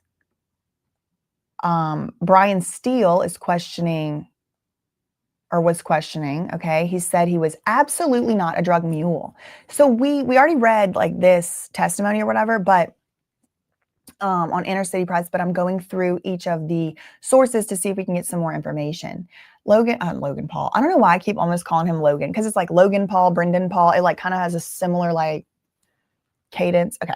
He was asked directly if he was some sort of substance mule, and he responded, absolutely not. He said he personally did handle substances, but it was minuscule amounts. 16 ounces of MJ tree flower is not a minuscule amount, y'all. That is a federal amount. That is a federal amount. That is a lot. A pound, that's not minuscule, y'all. That's not minuscule. And it seems to me like I'm not even sure how a person could even use that much for personal use in that time frame. 8 ounces a month? That's 2 ounces a week? 2 ounces a week. That seems like a lot. Anyway, But he says he would only personally handle minuscule amounts of drugs at a time. He understood that those were for Diddy's personal use. That's a lot. Okay, I might not have, knowledge about all these different substances, but I know that 16 ounces of MJ is a lot. Okay, he recalled his time as a student athlete. For just a moment, he was brought back to some more cheerful days of his life as a walk-on for the vaunted Syracuse Orange basketball team. Under cross-examination by Diddy's lawyer, Brian Steele, Brendan Paul was asked to confirm that he was an all-ACC academic team member. That means he had good academics as well as being good at sports. He played 2 minutes in the final game of 2020, a March 11th victory over North Carolina at the conference tournament. Okay, so he finally, golly, this poor kid, he finally started playing the basketball. He finally got some time on the court in 2020. And this is the same month everything shut down because of you know what? And he played the final, he played 2 minutes in the final game of 2020, the last game of 2020, because, everything shut down. They didn't get to play the next game. The tournament was canceled due to the C-19. So he was finally just getting his shot to play. And that was it. And a lot of people's dreams and hopes were dashed in this way during that time, who were in school, students, people missed graduations, they'll never get back, stuff like that was very sad. Okay, he testified that Jane was not forced. Oh, man. He testified Jane was not forced into the hotel nights. But how could he know? He wasn't privy to everything going on in the back end. But this is just his opinion, his belief. He said she wasn't forced to spend the nights with Diddy. Was Jane ever sorry? I don't know what that means. Or not a willing participant? And Brendan said, absolutely not. I understood her to be completely willing. Okay. And then he also denied that his work amounted to being part of a criminal enterprise. Like, you wouldn't have joined a criminal enterprise, would you? And he was like, no, but I mean, it's not really up for him to decide. Frankly, it's not really up for us to decide either. The only people that are really going to be able to tell us, and it needs to be unanimous, that there was a criminal enterprise indeed going on, and indeed, and in fact, whether or not this guy, Brendan Paul, was part of it. Brendan Paul can have his opinions. Brian Steele and the prosecutors can have their opinions. But at the end of the day, the only person's opinion really matters is going to be the jury. But it's important, for what it's worth. This guy is saying, no, this wasn't a criminal enterprise. I would have never joined a criminal enterprise. But, he might have. I don't know. I wasn't there. He says that his March 2024 arrest was a, quote, mistake. The substances came from cleaning Diddy's home. He testified that in March 2024 at the Miami, I don't know, y'all always make fun of me on how I say this, Opalaka, I don't know how to say it, executive airport. So it's like a private airport. He was arrested there on charges of possession of suspected cocaine and suspected MJ candy, so like gummies or candy, like edibles, according to a police report. Now, his arrest happened on the same day that federal agents conducted search warrants at Diddy's homes in LA and Miami. Prosecutors later decided to only charge Brendan for the possession of the cocaine, and then they did drop that charge later, and he did that diversion program. Now, in his testimony today, he said he was arrested on possession of cocaine, and he was on his way to a family vacation with Diddy, and the substances were found in his bag. Goyard. Okay, so we got a new brand on our hands. Goyard. I think that's the one that's like the little chevron kind of thing. And y'all, there's like a whole politics with these bags, right? It's like a Chanel is not the same as a Bottega Veneta, and then the Gucci stuff can't have stuff. The Balenciaga can't have stuff in it that's supposed to be going in the Gucci. There's a whole little system going on here with these different things. He said, quote, I was sweeping his room, I guess it means Diddy's, and I put it in my bag and I forgot it while I was packing. And then when he was asked during cross-examination by Brian Steele, Diddy's attorney, he said, Brian Steele said, it was a mistake. And Brendan Paul said, yes, it was a mistake. How does Brendan Paul feel about Diddy? He said it's complicated. His job with Diddy landed him in handcuffs, and now on the witness stand in a high-profile federal criminal trial rather. Yet, when asked by the prosecution how he felt about Diddy, he didn't really have a quick or definitive response. It's complicated, he said. Then he was allowed to leave the witness stand moments later. Okay, so now we moved on finally to quickly to the next witness. This is another special agent. This is a Homeland Security Investigations special agent. His name is Special Agent Joseph Cerciello.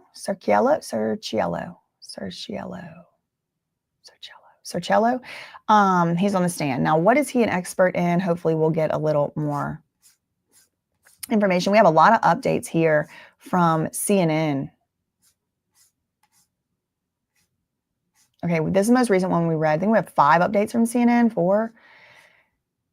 More information about Brendan Paul and what he testified, which I do want to make sure that we cover. He testified he didn't tell law enforcement about the cocaine and who it was really for because of, quote, loyalty to Diddy. The jury saw a selfie of Diddy and KK. And also Brendan. So Brendan Paul, KK, and Diddy were in a selfie together, and the jury saw it. This was a selfie from a private jet taken on the same day he was arrested. So whenever they were like, is this the day you were arrested? And they showed him a picture. It was a picture of him with KK and Diddy from a private jet on March 25th last year. Before Brendan Paul was arrested for cocaine possession at the airport, they were about to take off on a flight to the Bahamas for a vacation with Diddy's family. Brendan Paul testified he hasn't seen or spoken to Diddy basically since that photo was taken. So they taking pictures, they about to fly to the Bahamas, they think they about to go on a vacation, and then move, everybody down, give me that bag. And then he never talked to Diddy again. He testified that the charges, he didn't tell law enforcement that the cocaine wasn't his that day. When asked why, Brendan Paul said, I don't know, some type of loyalty. We said one word, loyalty. Now, Brendan Paul testified that the charges against him related to the incident were dropped. Why? Why were the charges against you dropped? He said, because I have a really good lawyer. I guess they were trying to get him to say because I got immunity or because I was a cooperating witness, but he just said because I have a really good lawyer. That's why they were dropped. And he does appear to have a really good lawyer who told him to say that to that question, answer that to that question. He completed over 20 drug classes, and he also submitted random substance tests while he was on his diversion program. And then attorney Brian Steele stepped up. Now, he did say when he was on the stand that his handling substances was only a minor part of his work. Brian Steele did the cross-examination, asked him about his background. Brian Steele mentioned that he worked on the Syracuse University basketball, walked on. He played for Syracuse Orange. He confirmed he does work hard. He strives for perfection. He said he was willing to work long hours for Diddy. And he did learn from the exposure that he got to the music industry through Diddy. He confirmed that his handling of substances was only a minor part of his job while he worked for Diddy. And Brian Steele said, you weren't some drug mule, right? And Brendan Paul said, absolutely not.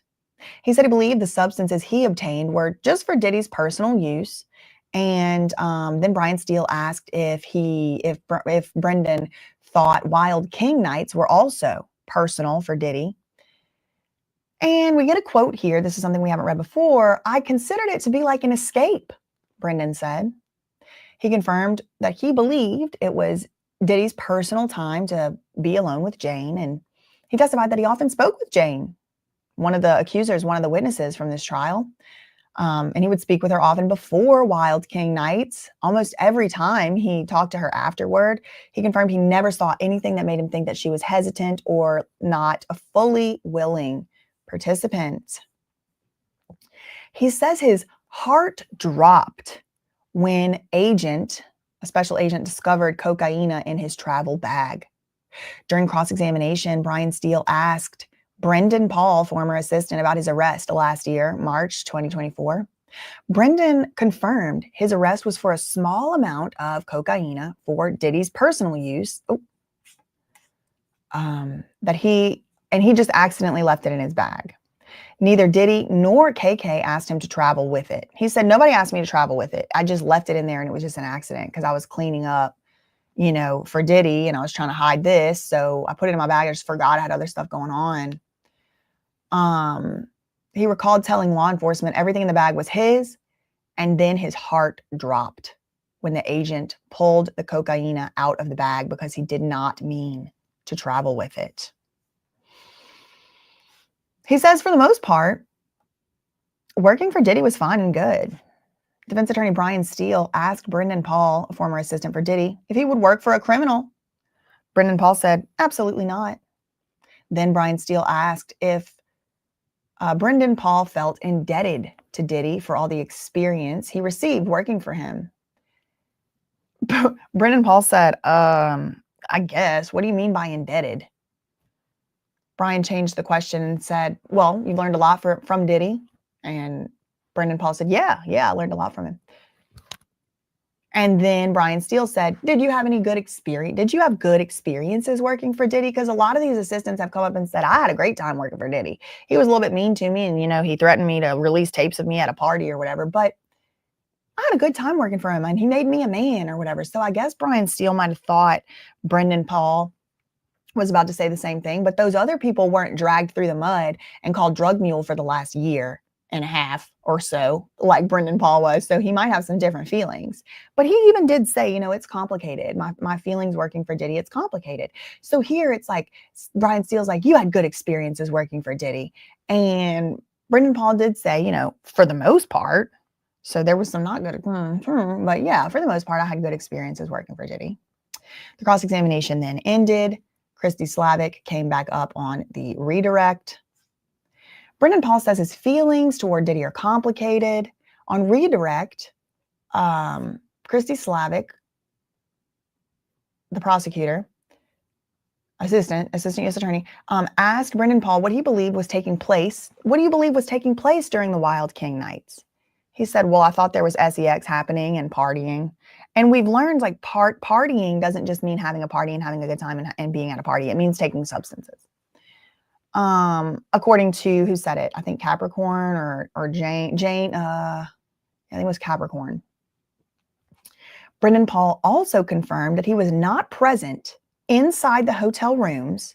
So he didn't have any way to know what was going on. And, it says he did not know definitively if anything illegitimate was happening. He didn't know really what was going on in there. And then the prosecutor said, sitting here today, and I'll remind you, you're under penalty of perjury here and you can be prosecuted if you lie. So just reminding you about your order to testify truthfully. How do you feel about Diddy? He said it's complicated before he was excused from the witness stand. Okay, let's go to Inner City Press and see if they've started with that special agent.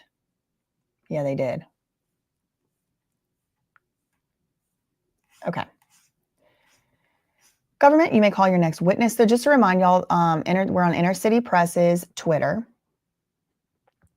The last thing we read from here is, how do you feel about Mr. Combs? It's complicated. No further questions. No recross. Thank you. Brendan Paul leaves. So he's been just standing around New York, staying here for almost a week. Just for that little 1 hour on the stand. But the prosecutor did say that's about how long it was going to last. And that is about how long it did end up lasting. Okay, so he's gone. All right, next witness. Then the prosecutors are like, first, we need to introduce some exhibits that we're going to talk to this next witness about. Okay, cool.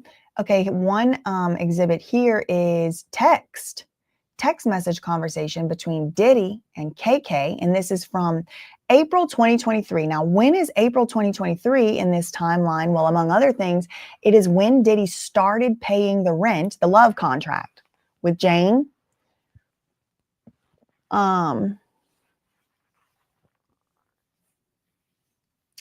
Okay, so here's some text messages from around that time. Diddy is texting KK, and Diddy says, I can't take it no more.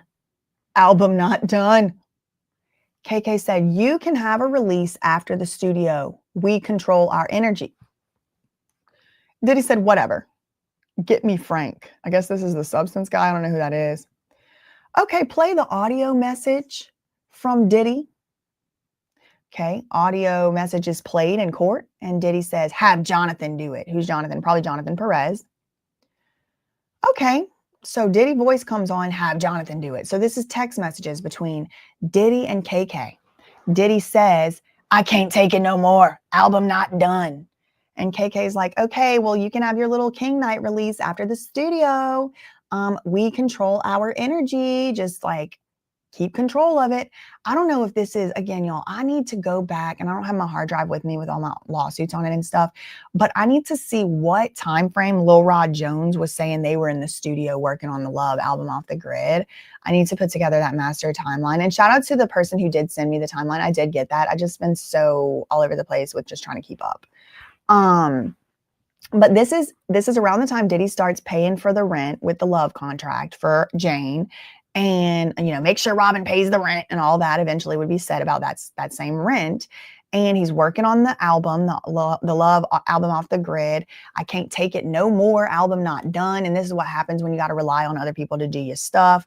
And KK, the chief of staff, is like, just try to keep calm. We can, you know, you can have a release after the studio. After the studio, you can have a release. We control our energy. She's trying to keep him on track. And he's like, whatever. Get me Frank. Who's Frank? I don't know. Is it the music manager? I don't know. Okay. And then there's an audio message from Diddy. Have Jonathan do it. KK replies, John will go to hotel. Okay, we have a bit more, Your Honor, and then we request a break. Okay, cool. And Inner City Press said, then something is shown on the screen. It's a message. A message is shown on the screen involving someone named Veronica Bang. And who is Veronica Bang? Veronica Bang is one of Cassie's aliases. Now, it could be somebody else's alias, but that was the name under which Cassie had emailed her own mom and Capricorn Clark saying, you know, Diddy is threatening to release my S tapes. This is all the way from 2011. So Veronica Bang was the name that she sent the email from. Like, you know, Veronica Bang sent a message and it was like, Diddy's going to release my S tapes because he found out I was dating Kid Cudi or whatever. Okay, so then the assistant U.S. attorney is entering in some exhibits and Cassie says, you bashed my head in. Diddy says, you crazy. Stop talking. Flipping on me for what? We're taking a break? Cassie says, I don't want to be beaten down for standing up. Actually, I don't want to be beaten down ever.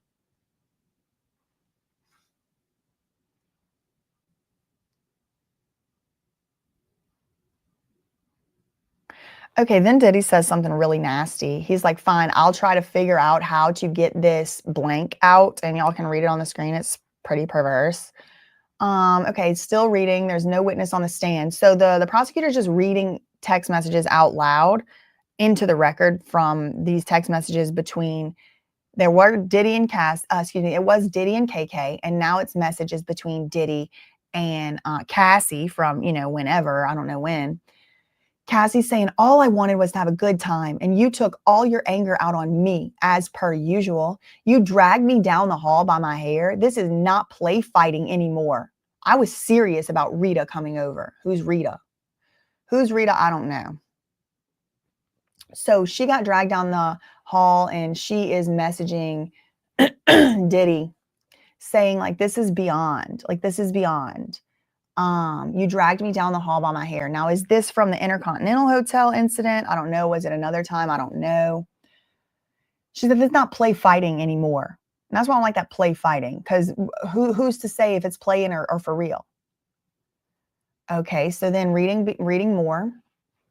And Cassie apparently said, quote, Boris had to tackle you, Puff. That is not love. That's possession. I have bleeding cuts. Then from Diddy, he texts Cassie back, I'm not going to let someone bleep on my when all I've done is be nice. All he's done is be nice, even though he drags her down the hall by the hair. And this is what these people, these sick freaks really think. That's why you just can't even argue with them, because they really are just so messed up. You just have to honestly put them in a cell. Like, it's the only explanation. It's the only solution, if true. I don't know. I wasn't there. I'm not reading these messages. But if true, right? He's like, I'm not going to let somebody beep on, there's Poopygate, on me when all I've done is be nice. It's not true. He hasn't only been nice. He's been a terrorist, in my opinion. Anyway, you don't treat me like the king. You was acting like a bitch. Okay, just chill out, dude. Anyway, so then the assistant U.S. attorney is still reading text messages. This one is from Cassie to Diddy. Cassie says, talk to your people and they will tell you. Or they won't, since all they do is suck up to you. I asked to have my record come out after a million years. She said, Diddy, I want my album to come out. I've been waiting. Okay, nothing further. And then Teeny Garagos, Diddy's lawyer, is like, oh, we reading text messages? I want to read some text messages from that thread too then. Bet. I want to read some too.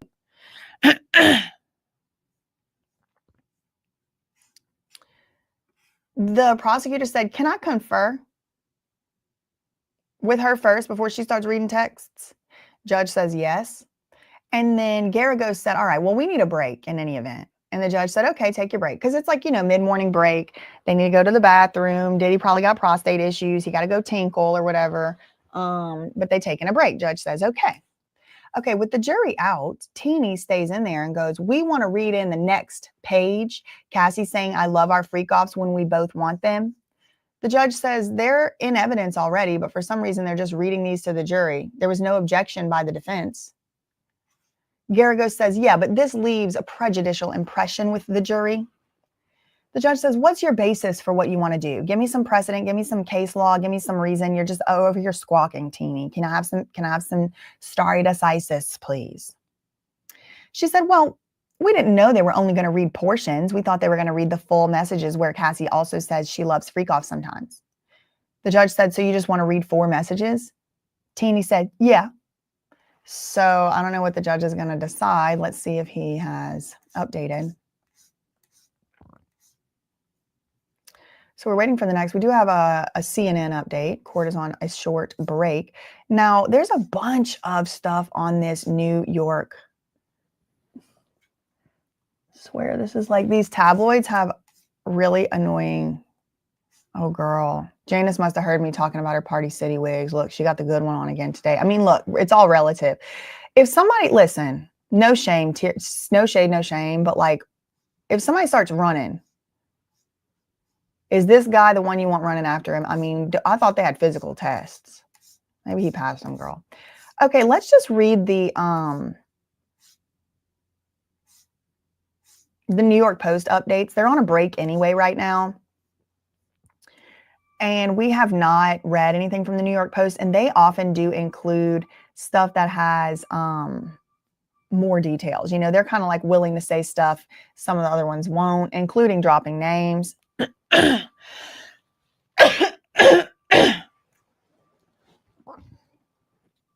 So 2 hours ago, Diddy's babyface drug Mule to testify today as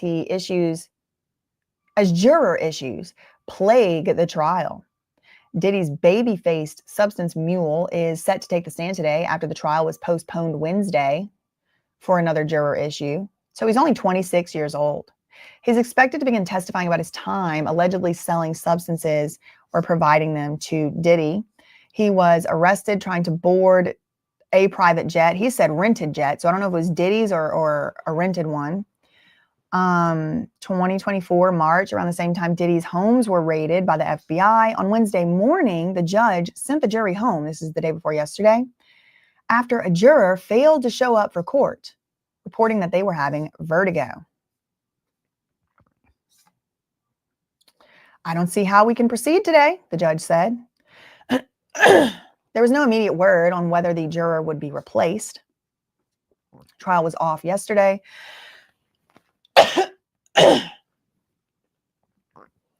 Jury issues have plagued the bombshell trial in recent days, with Juror 6, a black man, being booted Monday for lying about where he lived in order to make the panel, the judge said. Now, Diddy's attorneys fought that decision, arguing it would reduce the jury's diversity. The juror was replaced by a white man, 57-year-old architect from Westchester. There's another mysterious problem with a different juror. When the trial wrapped Tuesday, the judge held a closed-door proceeding, likely to question the juror over an issue that might call for his dismissal.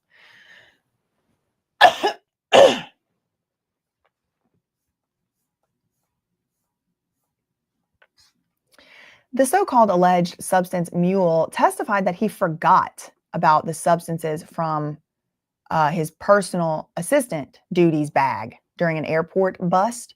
Diddy's alleged rug mule, Brendan Paul, told jurors this morning that when he was arrested in March, he had forgotten that he put Diddy's cocaine in his bag, in his own personal bag.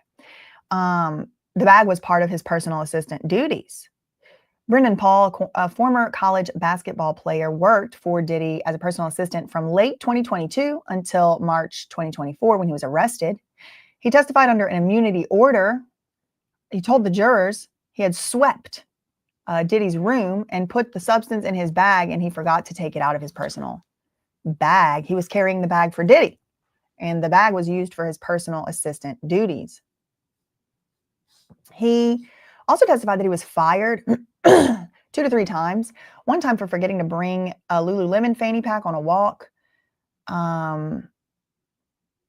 According to his testimony, Diddy expected perfection from his staff, and he wanted his employees to work like SEAL Team 6. And Diddy fired Brendan Paul 2 or 3 times for not meeting expectations. One time was right around when Cassie filed her lawsuit. He recalled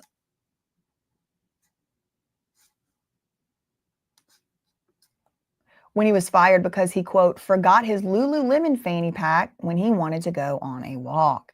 He said, "I don't want to see your face. You're fired."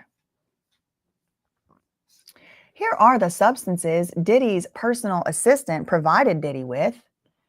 He made sure that his boss was stocked with cocaine EX and 420 MJ, including 2 strains of MJ called King Louis and Sunset Sherberts. He said he would provide the substances to Diddy about once a month. Diddy also, Brendan also got Diddy K as a horse tranquilizer lollipops. They were called K-Pops. Girl. And a type of pink dyed substance concoction called Tusi.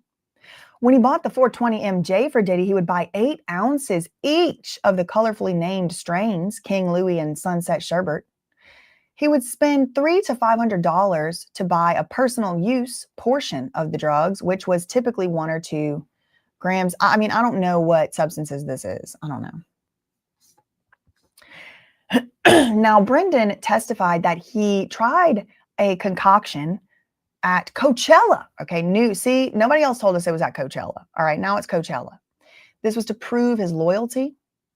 Diddy's personal assistant and alleged substance mule said that Diddy once asked him to sample a pink substance concoction at Coachella to prove his loyalty.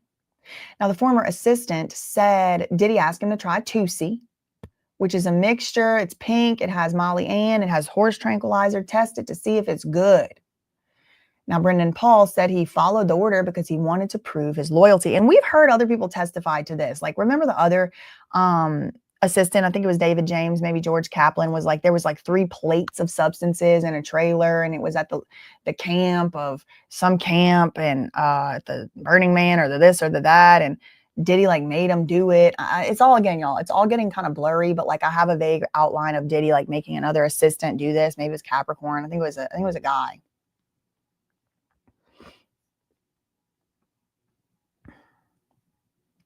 He wanted to prove his loyalty, he said. The assistant testified he had set up and cleaned up after multiple freak-offs. He said he referred to the freak. So the freak-offs all have different names. Wild King Nights. He prepared hotel rooms 3 to 4 times for Diddy and his girlfriend. And afterward, Brendan Paul would go to the rooms and clean up the mess. Now, he would say that he would put on gloves for, quote, sanitary reasons. And while he was cleaning up after the Wild King nights, it was dirty. It was nasty. So he was wearing the substances for sanitary reasons. Hold on a second. I got to send a text. Give me a second.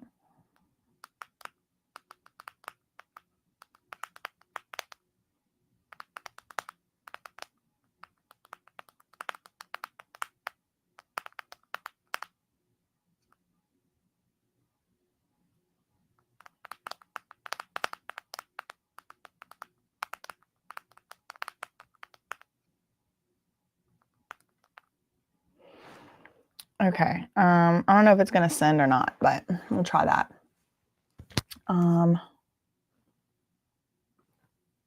Okay. Sorry. Okay. So former assistant Brendan Paul referred to the freak offs as Wild King nights. He's not calling them freak offs. He said that he would prepare hotel rooms 3 to 4 times in his total working for Diddy. It was 3 to 4 times he would prepare these hotel rooms. And afterward, Brendan Paul would go to the rooms and clean up the mess. He would put on gloves for sanitary reasons.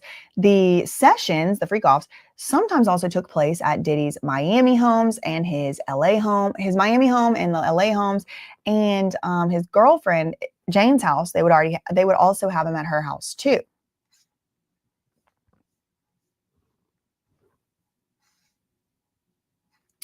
He said he was absolutely not a substance mule for Diddy. Again, this is kind of similar to other stuff we've already read, but this is a different source we haven't read, and sometimes they do give more quotes and stuff. So I'm reading through because they're on a break right now anyway, a bathroom break. So it's better to just get caught up over here, in my opinion.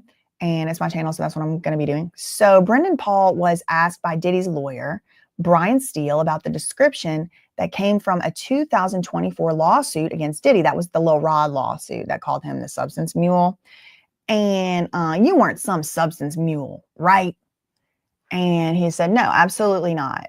He wasn't peddling substances. Rather, he was just transporting them for Diddy's personal use. And that is what a mule is. It is someone who is just like carrying it around, like how a mule, like a pack mule, like carries all your supplies so you don't have to carry it and you don't get in trouble. That is what a mule is. So he said he wasn't a drug mule, and then he went on to specifically describe like what I understand a drug mule to be, which doesn't really help him. It doesn't really make him look credible. Unfortunately, it kind of makes him look not credible.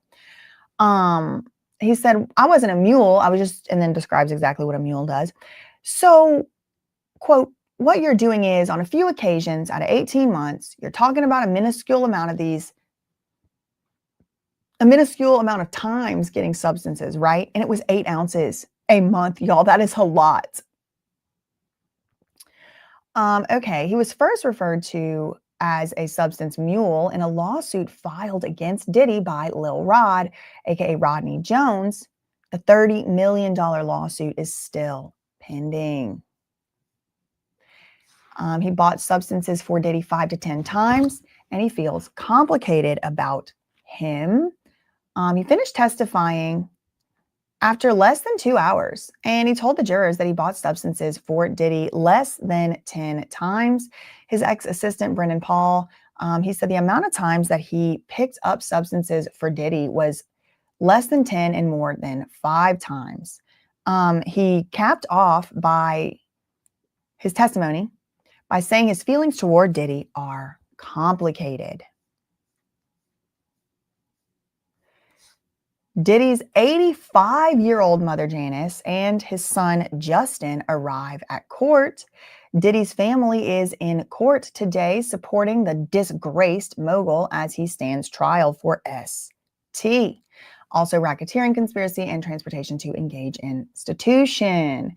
The rapper's mom, Janice, 85 years old, walked into the... And listen, I make fun of her and stuff, and I get my jokes in, but she looks very good for 85 years old. Like, I mean, slay. I don't know. She's drinking the blood of vampires or something, girl. I don't know. But she does look very good for 85. I still question the fashion choices, girl. And I'm still saying ain't nothing she could do. Ain't nothing she could do. And within her power or anybody she knows or anybody she could pray to power to hurt me. So before, people get carried away with making that type of comments again, no. But, aesthetically, you could look worse at 85, I'll say. Anyway, she walked into the building this morning wearing a short blonde wig, printed pants with a black sweater, and a cross necklace. Okay, well, Jesus ain't probably going to come help you too much if you're doing wrong to the other little children of the world. Anyway, and I mean adults. Don't listen before you send a cease and desist. There's no allegation of him, in this lawsuit doing anything to or with minors. That's all I can say. Okay. So also Justin Combs, wearing his very skinny tie, is at the trial. They're always wearing black and white. His brothers, Christian King Combs and Diddy's stepson, Quincy Brown, have not shown up yet today.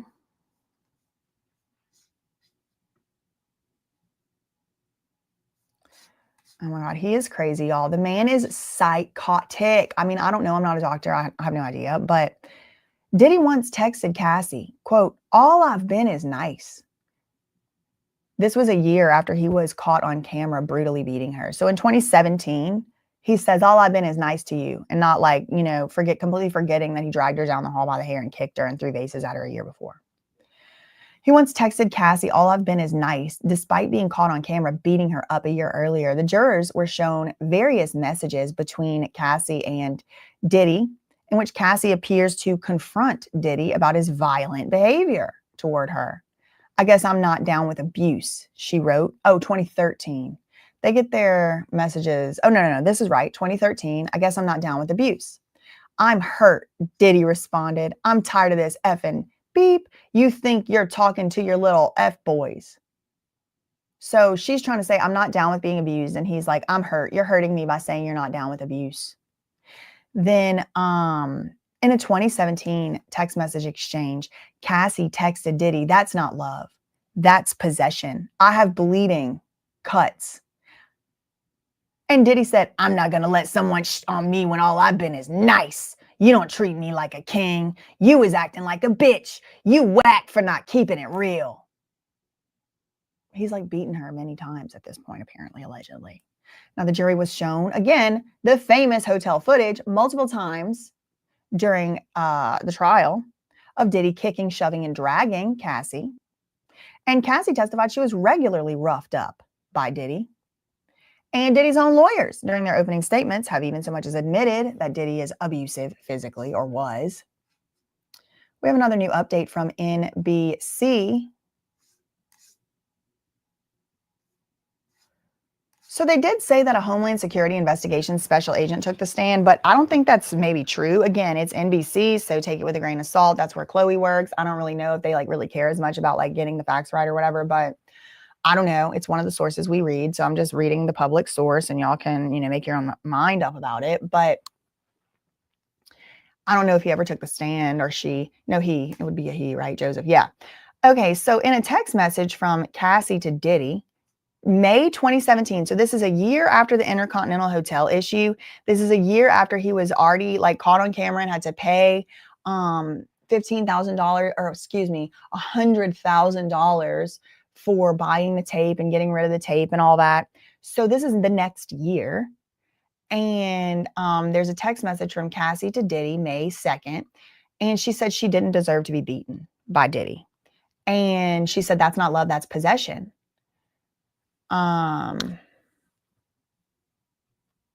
She told him, "As soon as you get F up, messed up on substances, you drag me down the hall by my hair," she said to him, allegedly.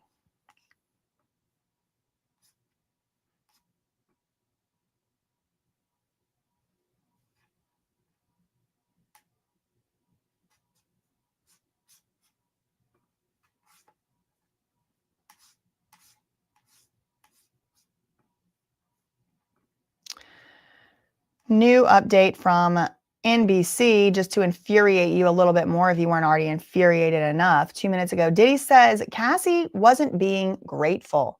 Despite the brutal beating that Diddy inflicted on Cassie, Diddy still chastised her for not being grateful. In a May 2nd, 2017 text message, so the year after the 2016 Intercontinental Hotel beating, Diddy told Cassie, everyone else sees you acting like a bitch. Everybody else sees it. This is another classic narc move where it's like, it's everybody's against you. You are the one who everyone sees you acting crazy. So he texts Cassie, allegedly, according to these text messages that were put forth in court.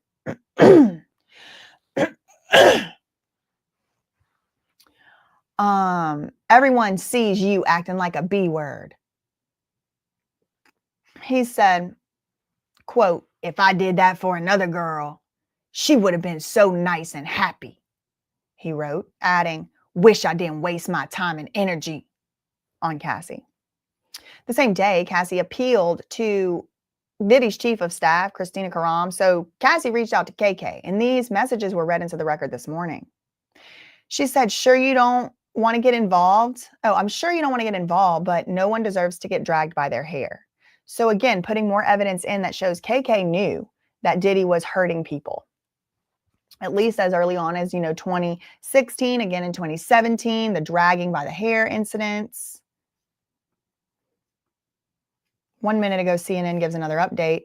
I was scared of your rage, Cassie told Diddy in a text message. Before the break, prosecutor Madison Smizer showed the jury a text thread between Cassie and Diddy from May 2nd, 2017. She says, you get effed up, Cassie to Diddy. You drag me down the hall by my hair. I'm 30 years old. This isn't play anymore. I was scared of your rage. I talk out of line sometimes, and I do apologize, but that doesn't mean I don't love you. And your love shouldn't equate to what you do for me. Good. She was telling him. She said, physicalities, when you get physical, that takes it somewhere else. Boris had to tackle you, Puff. That's not love. That's possession. I have bleeding cuts. Then Diddy told her that she was just ungrateful. You unappreciative for a night I planned for you. I'm not going to let somebody on me when all I done is be nice.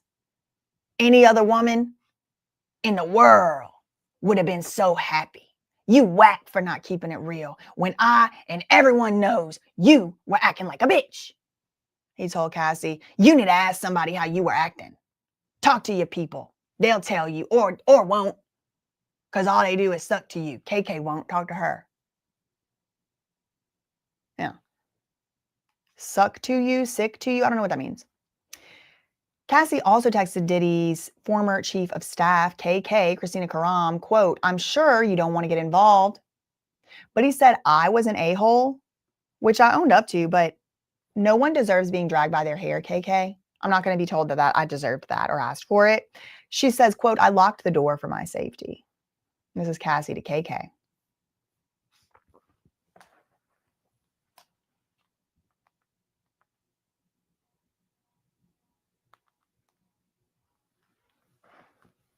Okay, so I was scared of your rage. This is a quote. I was scared of your rage, Cassie said.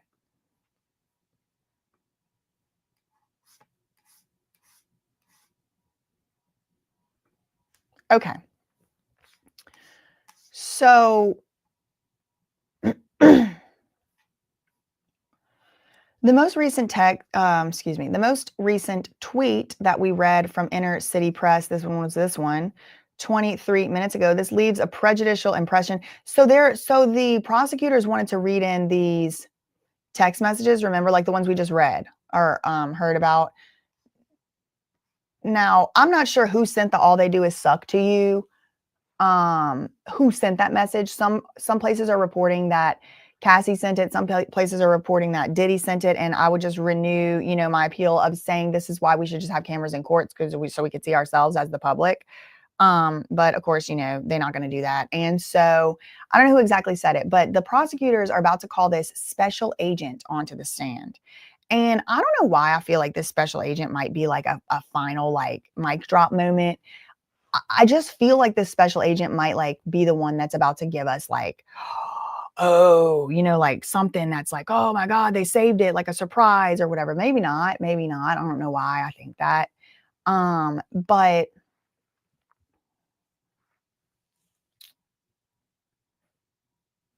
Okay. I asked to have my record come out after 1,000,000 years. I would like to read other people's portion. Okay. So Cassie was like, I wanted my record to come out. I wanted my album to come out after 1,000,000 years. And Teeny Garagos is like, hold on, I want to read more. Like, that's all they're going to read? No, we need to put in the whole full conversation. They took the break, but then during the break with the jury out, Teeny Garagos was like, wait. We want to read in the next page of text messages. It's Cassie saying, I love our freak offs when we both want them. The judge said those are already in evidence. For some reason, the prosecutors are just reading these again to the jury. I don't know why, but y'all didn't object over there. Teeny said, yeah, we didn't object because we thought she was going to read the full context, and she didn't. Teeny said, this leaves a prejudicial impression with the jury. Judge is asking her, what's your basis for wanting to do what you want to do, for getting these texts in? She said, well, we didn't know they were only going to read a couple things, a couple portions. We want to read the 4 messages. Teeny said, yeah. The judge said, well, I think it's fair for y'all to read those 4 messages, Diddy's team to read 4 messages. The prosecutor said, I didn't intend to be misleading, Your Honor. So if anyone is going to read these messages in, I should be able to read them in because I'm the one that read the stuff in. We shouldn't have Teeny coming up here and doing it. Like, let me just read them in. The judge said, okay, that's fine. Let's take the break. So they took a break.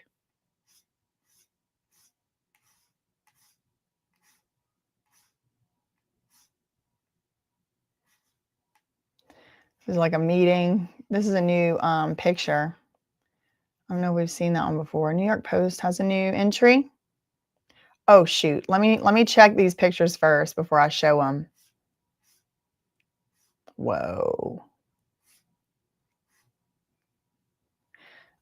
Oh my God, they do have Joyce Meyer in this drawer. Who put Joyce Meyer in a drawer? I'm going to show y'all. I just got to make sure it's not anything like that's going to get me kicked off my channel. You know what I mean? Oh, they got the gaming chairs in here. I'm going to show y'all. Hold on. All right. Oh, wow. His closet is cool. So far, so good. There is pictures of pew-pews I'll have to cover up. Okay. So after the cabinet is the pew-pews. Okay. So we have some pictures released. All right. New York Post has released some of the pictures of Diddy's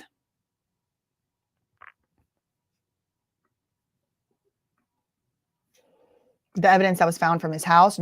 Jaw-dropping new Diddy evidence pics reveal twisted look inside his LA mansion, stocked with substances, pew-pews, baby oil, and more.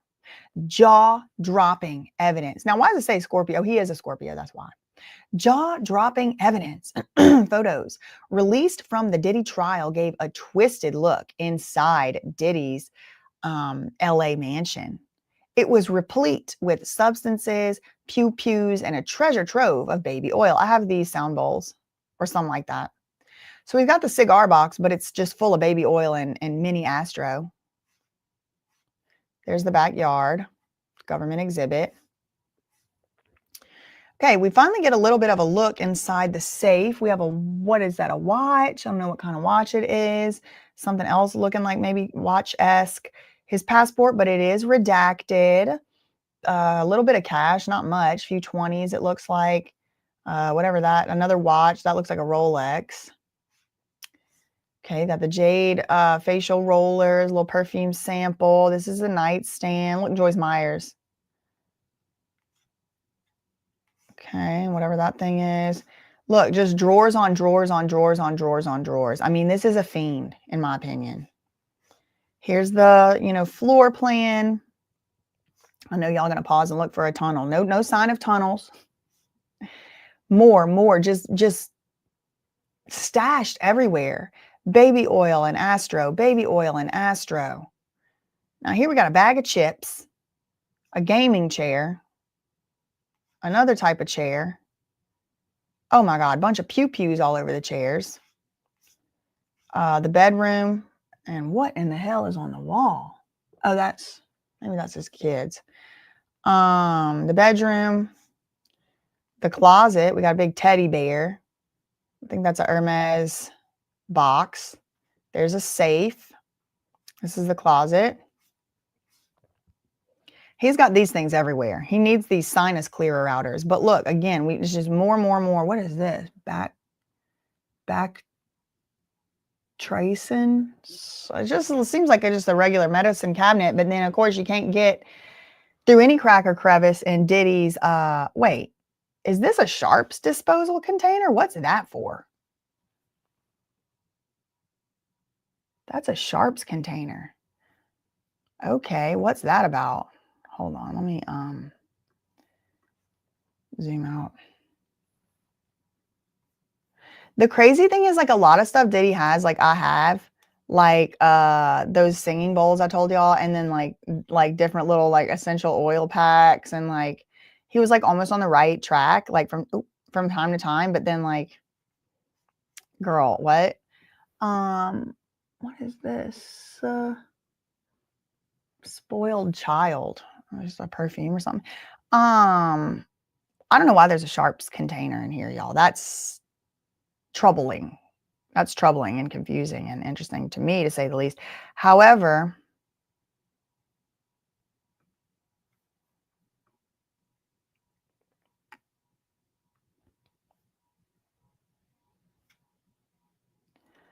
yeah, but NAD is an IV. That's not, like, a sharps container is usually not for an IV. A sharps container is usually for drawing blood or giving, like, an intramuscular thing, like a, I don't know, girl. I don't know. I'm not a doctor. It could just be for razor blades. Okay. Good point. Good point.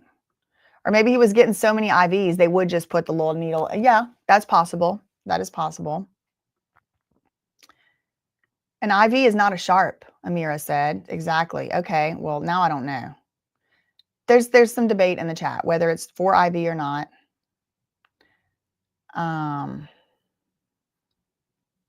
Insulin. I don't know. Ozempic, somebody said. That's funny. Okay, hold on. So there's pews, and then, oh my God, y'all, the boxes of Astroglide. Let me get past the pews. Oh my God. And there's just like, what is all this crap? Hold on.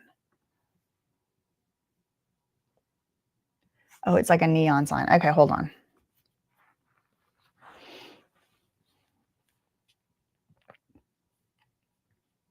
Look at this, all of these boxes of Astroglide. And remember earlier, who's responsible for the Astroglide? The property manager. Who's that, girl? I don't know. Who hired him, girl? I don't know. Who onboarded him? Was a TriStar? I'm just wondering. We got a new update from CNN. Okay, the jury is back and reading. The jury is back and hearing more messages. The judge is on the bench. The jury is back from the short break. Emily Johnson is reading more messages into the record. Prosecutors finally call their next witness. It is a special agent for Homeland Security investigations. This man's name is Joseph Cerchiello, and he's now on the stand.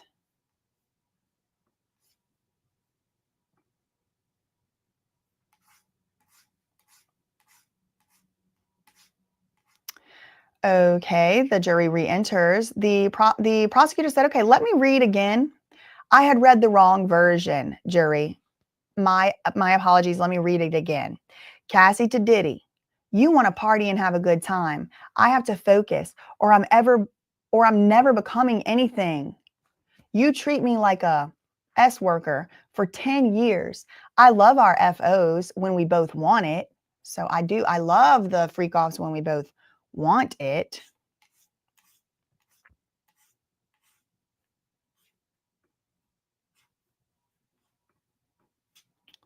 Hold on. I need to do something else.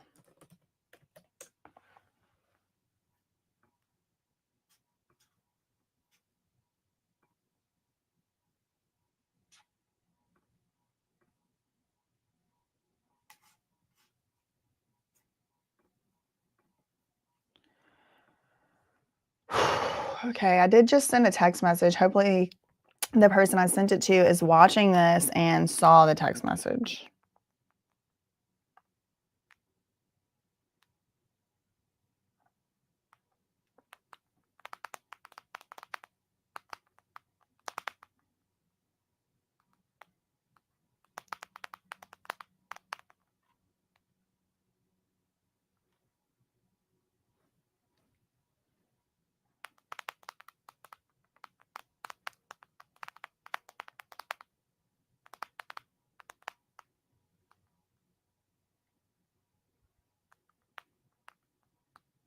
Hold on, I need to send something.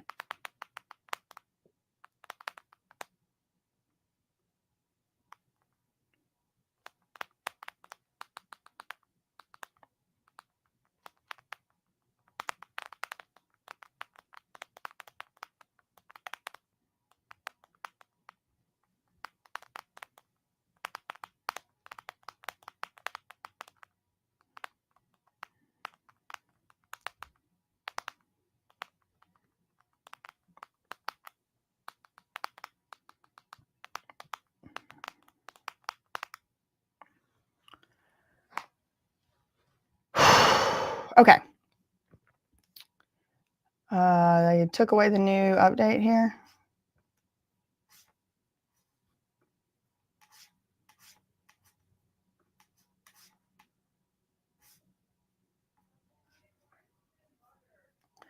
The judge was on the bench as the court. Okay. Brendan Paul took the stand, testified that he was arrested for cocaine possession, stopped working for Diddy in March 2024 after he was arrested for possession of cocaine, Miami airport.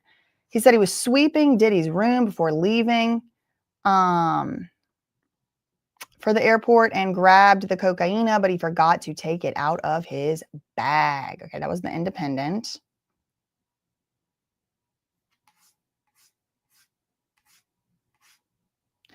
Okay, so we have a new person on the stand. This is a special agent, another special agent. Now, exactly what he's here to testify to, I don't know.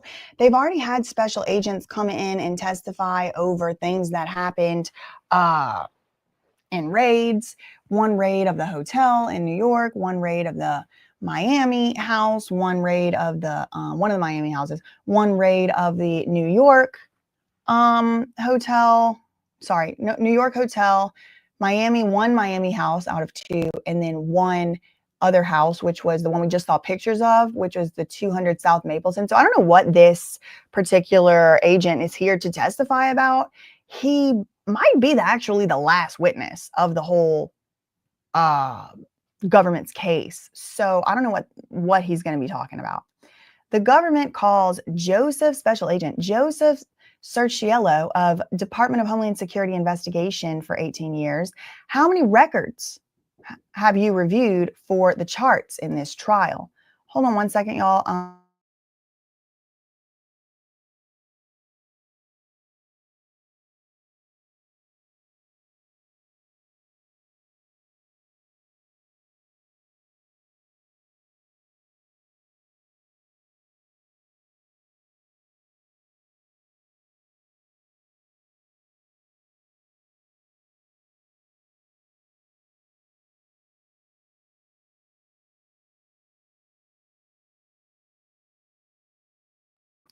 Okay. Yes, please refrain from rug chat in the chat. I'm trying not to have my channel removed. Thank you so much, Talk Time with Amy, for the $5 super chat. I'm new here. I've been watching for weeks. Thank you so much for covering this. Thank you, Amy. Thank you, Carla, for the 5.99 euros. Thank you, Doree. Angel for the $5. I felt so lost yesterday. BJ, as a newly found Chicago Yankee cousin, I have to actually pay attention to work. You had to actually pay attention to work yesterday. Thank you for that $5, Doree. Thank you, the Tatted Greek Tea, for the $4.99 super chat. I watched your video with Demore. Thank you for covering her lawsuit. Horrible what was done to her by her own mother. I sent you an email. Okay, all right, I'll check that out. Thank you for the $4.99. Thank you, Bethany, for the $2 super chat. Can we cover the Idaho 4 next? I'll look. I'll see if I can get caught up.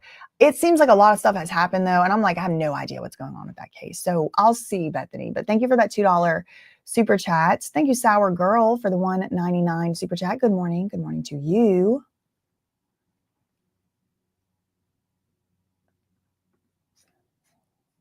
Okay.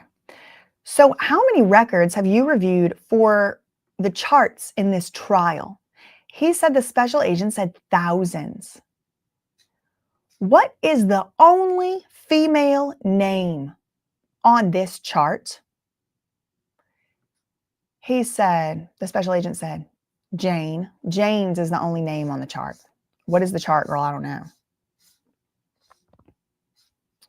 NBC put their update back up.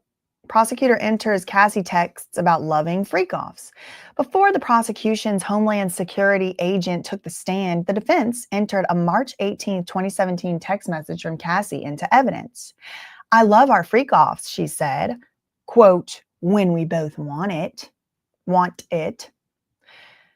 The defense has taken every opportunity, that's Diddy's lawyers, have taken every opportunity to show some element of dual consent when it comes to Diddy and his girlfriend. So Diddy consented and the girlfriends consented, and that's what Diddy's team is trying desperately to show.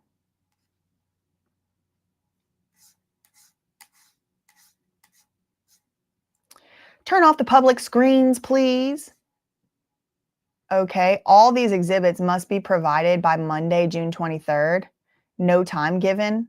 Will be on alert and published. So the judge, I guess, maybe made a new order saying like everything has to go within a 3-day time period. Maybe in response to, like I mentioned earlier, there's a lawyer that filed on behalf of like all these different news publications.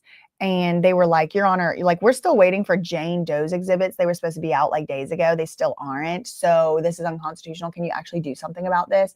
Maybe this is, the judge did something about it because these exhibits have to be provided by Monday, June 23rd. Okay. So turn off the public screens. What is this? What's the name of this hotel? And the special agent said, that is...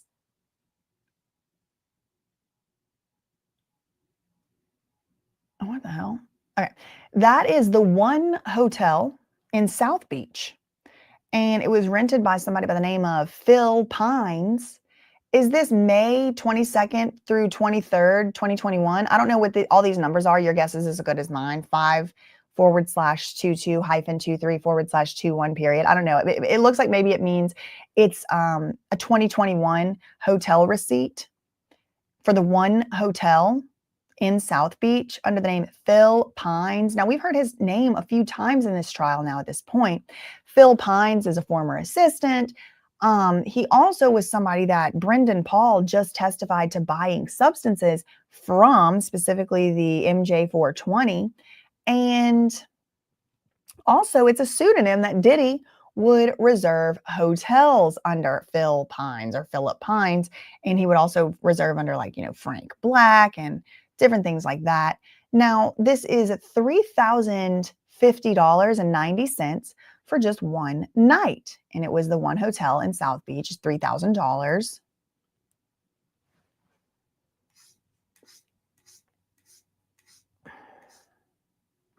Turn off the public screens.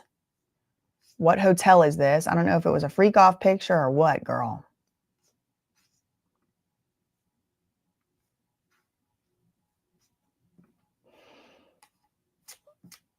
Okay, this says it's got a new update here. Let me see.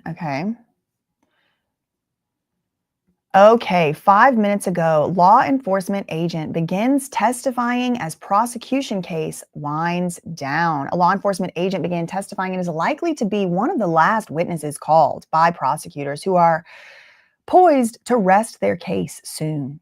Special Agent Joseph Cerchiello, who works in Homeland Security, took the witness stand to testify about charts. So he's another summary chart evidence testifier. He works in Homeland Security. He's expected to be one of the last witnesses called before Diddy's lawyers then start to put on their version of events, their version of the case, which they've already had a chance to start doing that with their cross-examinations and their recrosses and stuff. But now we're going to really hear Diddy's actual arguments from his lawyers after these next few witnesses. I mean, again, this could be the last witness.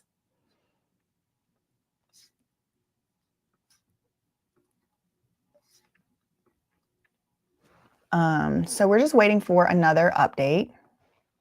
Where's Washington Post, girl? I'm not even reading Washington Post. Let me pull that up.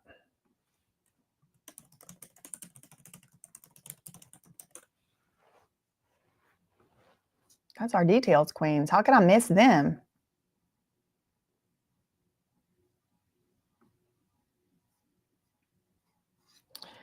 I know. I want a Matlock moment too. I do too. I want him to like drop the hammer down at the end. Okay.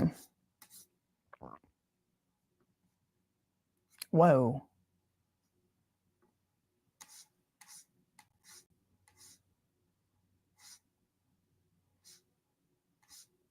Are these not live? Remember, you know how they usually have like actual like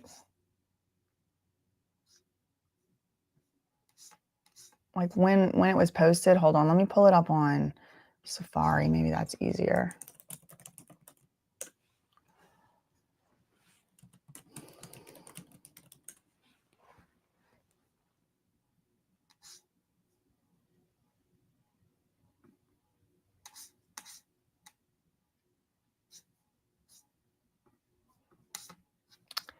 Okay, so they're just not.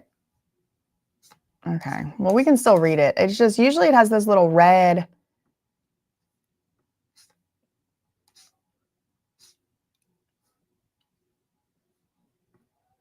timestamps.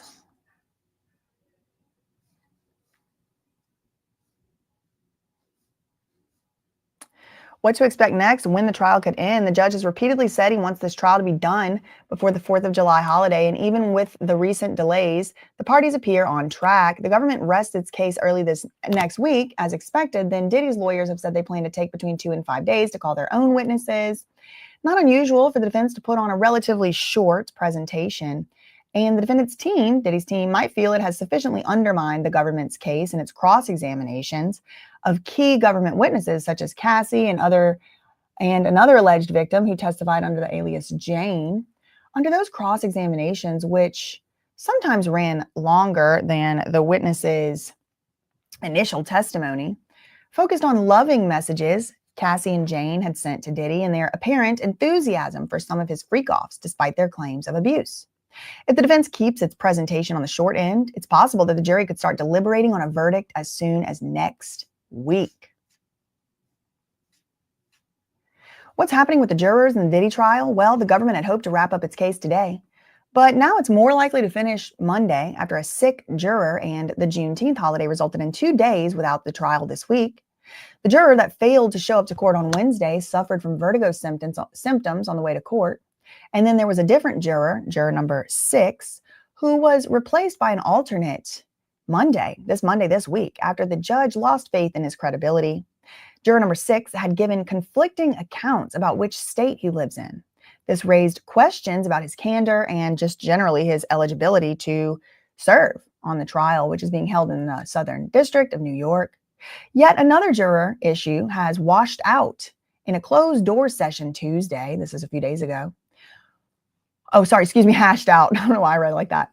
Yet another juror issue was hashed out in a closed-door session Tuesday with details still unclear on what exactly the problem was and whether it has been resolved. The juror issues are fairly typical. Juror issues are fairly typical during long trials like this one, and 6 alternates were selected at the trial's beginning to step up if needed, but the problems still have caused delays.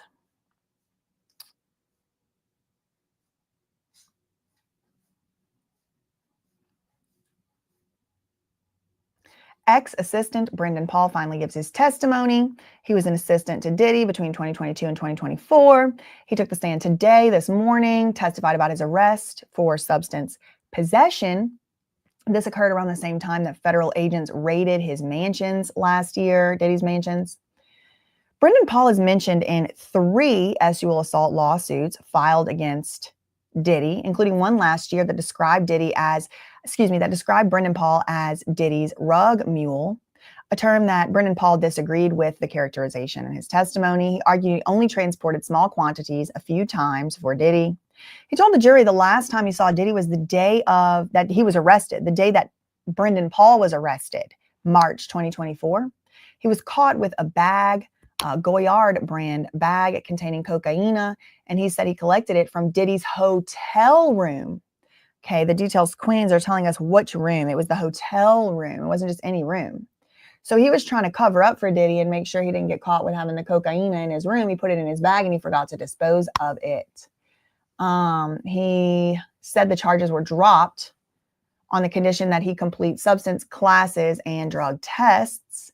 Diddy wanted his assistants to move like SEAL Team 6 and be militant in anticipating his needs. Brendan Paul testified. He said his job entailed getting substances for Diddy, including horse tranquilizer, cocaine, a pink dyed mix of ecstasy, Molly Ann, 2C, prescribed medications, and then every 2 months or every 1 month, a half a pound each. So there's different amounts getting cited. He also testified that KK is the one who had him set up the freak-offs known as Wild King Nights. And the only girlfriend of Diddy's that Brendan ever saw was at the freak-offs. Now they're being called SEX parties. Now what is that? Was a woman who testified earlier in the trial under the court-approved alias Jane. So the only woman that he ever saw at freak-offs was Jane, or knew about going to the freak-offs. Okay, there he is right there. That's him today, the blue suit. Okay, we got an update from NBC. 5 minutes ago, NBC says, okay, so Brendan Paul's attorney, remember he said the reason I got out, with no jail time or whatever, is I have a really good lawyer. So that really good lawyer has spoken. He's made a statement. He issued a statement after Brendan Paul's testimony today. He said the testimony was crystal clear. He was never a substance mule for Diddy or anyone else. It wasn't crystal clear. It sounded like he was describing drug mule activities, and this just makes y'all look kind of bad. He was subpoenaed to come to court and tell the truth, which he did, word for word. Word for word, that's what we got. Now that Brendan Paul has finally had the opportunity to tell the full story about his employment, we're hopeful that the last 15 months, this is Brian Bieber, this is Brendan Paul's lawyer, Brian Bieber. We are hopeful that the last 15 months of defamatory statements about him will cease. Okay, bloggers, that's him putting y'all on notice. Stop calling the man a drug mule, because we're not allowed to say that, even though everybody else and their mother has been calling him that for the last 15 months. Even though he basically described today drug mule activities, which is like, you're the one holding Diddy's drugs so he don't get in trouble. That's what a drug mule is. Like, he described himself exactly as that. And he's like, now if anybody calls me that, even though I described exactly that, you're getting sued for defamation, basically, is what I'm taking as it. And look, listen, I don't know if he was a drug mule or not, but my understanding of drug mule means somebody that's carrying the drugs so that the other person who's the drugs is for doesn't get in trouble. That's a mule. It's like a pack mule. It's something or someone that's carrying something for you so you don't have to bear the burden of it.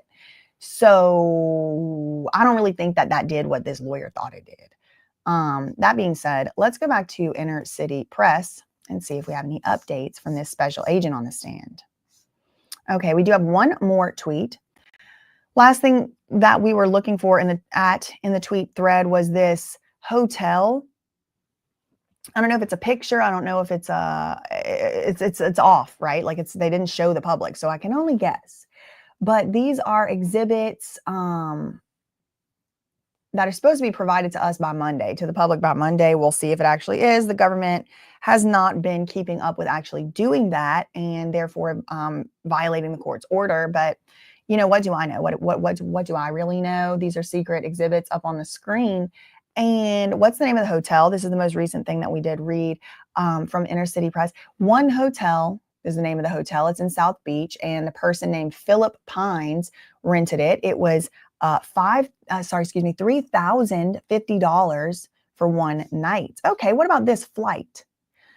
This is a flight Jane took.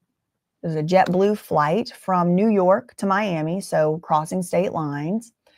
And with the public screens off, can you play the Instagram videos? Which they do. And Inner City Press says it's loud music is being played, so they can hear the music. It's loud, but they can't see them. And it's Instagram videos being played. Does the metadata match up? He said, yes, the metadata does match up. The special agent confirmed. That's the most recent tweet. Let's go and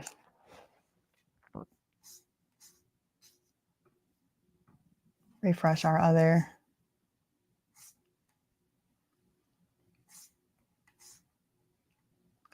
This appears to be a different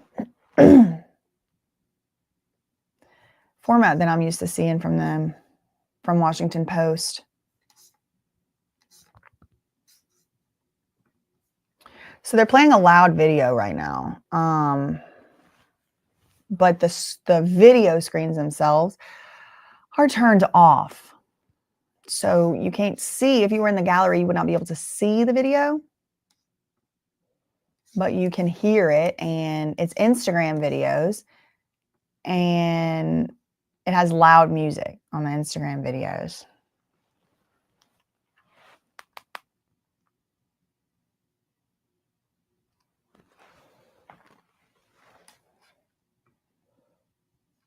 Thanks so much to Miss HLS for the $1.99. I did see that Fat Joe was sued. I haven't had a chance to take a look at the lawsuit yet because, y'all, there's so much other stuff going on too. Like, there's this Fat Joe thing, but then there's also the Tyler Perry lawsuit. And like basically one day after the next, those were announced publicly. So I did have a chance to read the Tyler Perry one, but now I need to get to the Fat Joe one. There's a lot of lawsuits flying out right now. There's another lawsuit against Diddy, apparently, from like somebody that said that Fat Joe was apparently like helping to facilitate some cover up of something. I did see that, but I haven't had a chance to read the lawsuit yet. Thank you for that $1.99. Shout out to Terry for becoming a new member. Thanks so much, New Life Plan, for the $1.99. Late today, did Brendan Paul have immunity? Yes, he did. Yes, he did. And thank you again for the also $4.99 super chat. He thinks it's not muling because he's not copping to carrying over. Oh, okay. So since he didn't actually leave the state, it's not a mule. Okay, so he's doing a well technically. Okay, that's very interesting. Thank you for the $4.99. I think he described drug mule activities. However, I guess we would need like a federal definition of that, you know, because we clearly have a different understanding. Most recent tweet, though, from Inner City Press was from 10 minutes ago. So the day was very fast, and then it screeched to a halt. And that usually does happen after they start taking breaks. Emily Johnson is doing the questioning of this special agent.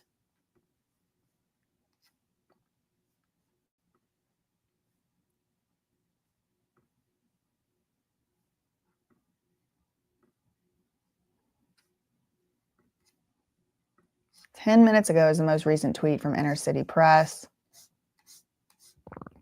11 minutes, rather. I know there is a lot. There's a lot happening.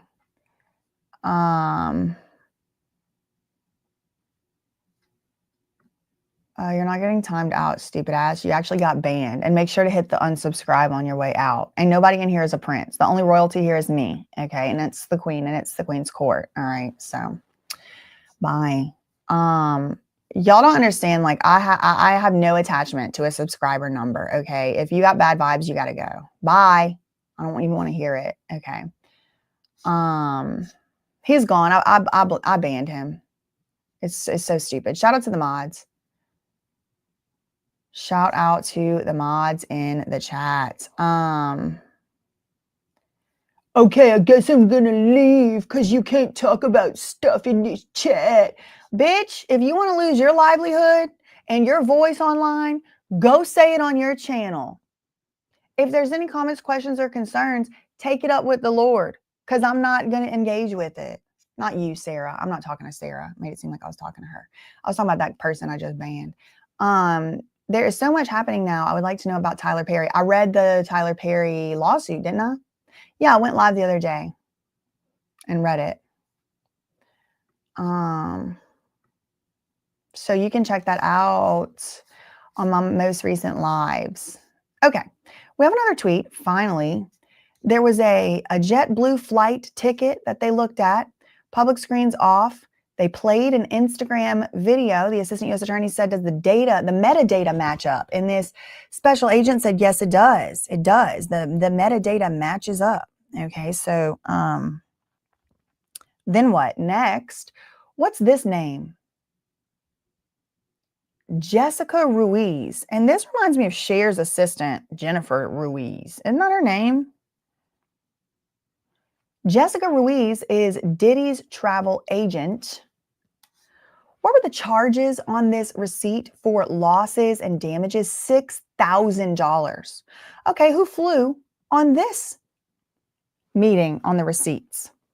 Oh, that was Jane Doe, and the S worker, Cabral. Jane flew from LA, from Los Angeles, California, to Miami, and then she flew back from Miami, Florida, back to LA, California again. So California, Florida, California. And then what about this ticket for Cabral? Where did he fly from? Well, he flew from Atlanta. So this is for that institution charge. Even if there was no fraud, even if everybody was consenting, even if everybody knew they were doing it for the bag, it's still illegal to have people travel in from across different state lines to come do an S act, and you're paying them for the S act. And I do think that that is the strongest case they have made, and the strongest count they have made in this trial so far is that one, because you don't have to prove anyone's mental state. You don't have to prove what someone thought, what someone didn't think. There doesn't have to be fraud. No, nobody has to have been violent. There doesn't have to be any coercion. There doesn't have to be any threats. Just simply, did you pay these people? Did they come across state lines? And was the payment for some type of S act? I think that the prosecution has made the strongest case of that out of any of the other things that they have attempted to show at this trial so far.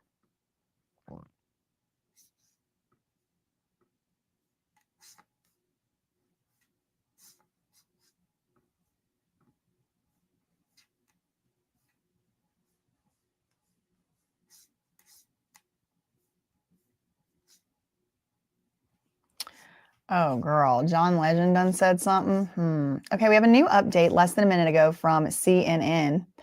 The special agent's testimony is focusing on a chart with 44 entries from May 2021 through August 2024. So this is a special summary chart. This must be the institution one, I think. So 2021 to 2024, this is about the same exact time Jonathan Perez was working for Diddy. This is also 2 of these years was the Brendan Paul was working for Diddy. And I think they're trying to prove the interstate travel for purposes of institution. Joseph Cicciello, special agent for the Department of Homeland Security, he is on the stand. He's on the stand right now. He explained the chart includes the location, individuals' names, and transportation records associated with different date ranges between 2021 and 2024. He's reviewing charts of evidence compiled by the prosecutors to confirm the information in the charts corresponds with the underlying exhibits. So this is just kind of like another fact check type witness. And we're going to probably have Teeny Garrigo stand up and say, why wasn't this in your chart? Why wasn't this in your chart? Whenever you know the person, the special agent did not make this chart. The feds made the chart. So he said the 44 entries range from May 2021 to August 2024, and the only woman's name on the chart is Jane. Okay, this is the institution. Also, this is the RICO, and this is the other stuff they are trying to prove with this, but I do think they have an absolute slam dunk, open shut case. If I'm on the jury, they've proven this one. You don't need to prove force, fraud, or coercion. You just need to prove that you paid people to come across state lines to do certain acts. Do you see any other women on here besides Jane Doe? No, she's the only one. Everybody else is a man in the 44 entries. Okay. He also said, the Homeland Security guy said, before Cassie's lawsuit was filed, most of the locations were hotels. After her lawsuit was filed, none of them were at hotels. So this is like the third person that's testified that the hotel nights, they did still keep calling them hotel nights, but they stopped happening at hotels, and they started happening at people's houses and homes and residences after Cassie's lawsuit. He said there were 3 events after Diddy posted an Instagram video on May 19th, 2024. And I don't know what video that was, if that was the apology I did some messed up stuff or whatever. I don't know. Was that May 19th, 2024? Was that his apology for the Cassie Hotel video? Look, yeah. They even said it here. They were having the same thought as me. Remember, Diddy apologized for physically assaulting his then girlfriend, Cassie, who, 2 days. So, okay. Diddy apologized for physically assaulting Cassie 2 days after CNN had published exclusive hotel surveillance video from 2016 in which Diddy had kicked and dragged Cassie, the infamous video that he did try to buy and get the copies erased of and all that. And the chart that this agent is testifying about is similar to the chart of Dxxg Penland. Similar to the chart of Dxxg Penland, who also came in here earlier this week testifying for the Southern District of New York. So it's just like, that's why I anticipated Teeny was going to stand up and go, why is this in your chart? Because that's what she did with the other lady.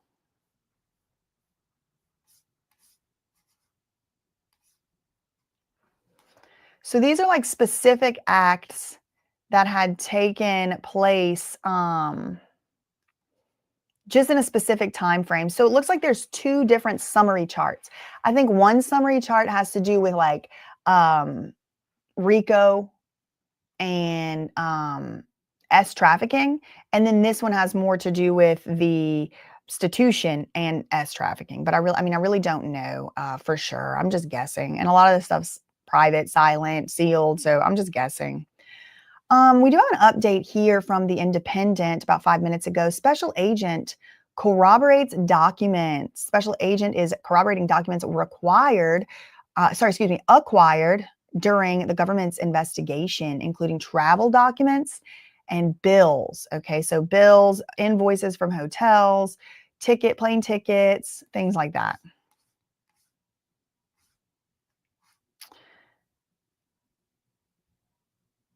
Okay. So thank you. Shout out to Inner City Press. He says the prosecution and Diddy's lawyers are going back and forth about exhibits that are not being shown to the public. So they're trying to show exhibits in this direct examination, and Diddy's team is objecting. Now they're going back and forth and arguing. But Inner City Press said, here's one such so-called Jane Doe text message that the prosecutors just now belatedly made available. You want to get a party going before you spend the weekend with a boring chick? Okay, who's this from? Library, SMS. So I guess this is from Jane. Do you want to get a party going before you spend the rest of the weekend with a boring chick? Like someone who's boring? Not the Boring Company. Okay, Diddy checked out of a Florida resort with $6,000 in damages, witness testified. The defendant checked out of Ball Harbor. Girl, is ball everywhere as far as the eye could see? Can we just start acknowledging it? He checked out on December 6th, 2021. December 2021 is whenever they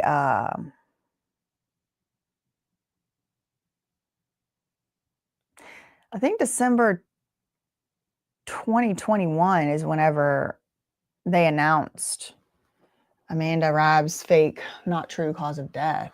She died May 9th, 2021.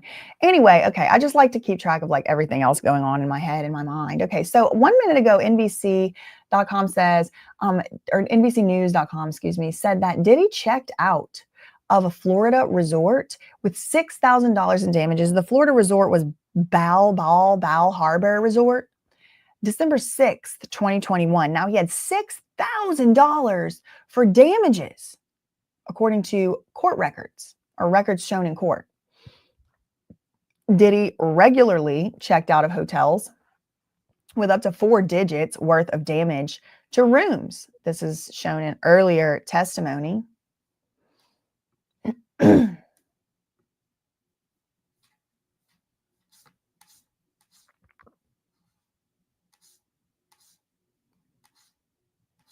So we have another remember. The chart that he's testifying. Okay. Assistant U.S. Attorney Maureen Comey reviewed the chart that pertains to Jane. And and some records that the government says they show that she was meeting with Diddy and, quote, a third party. The jury did see records for a trip in December 2021. The chart shows flight records for flight records for flights to Miami for Jane and an entertainer called Sly. Now, this is the one that later would allegedly extort and threaten Jane, like, give me $10,000 for this freak off tape that I have, which you want it, or else I'm going to share it with a media company. The chart also references text messages between Jane and Sly. So not only did they see that there were records for a trip, but also that there were text messages. Hotel records for the St. Regis Bal Harbor show a charge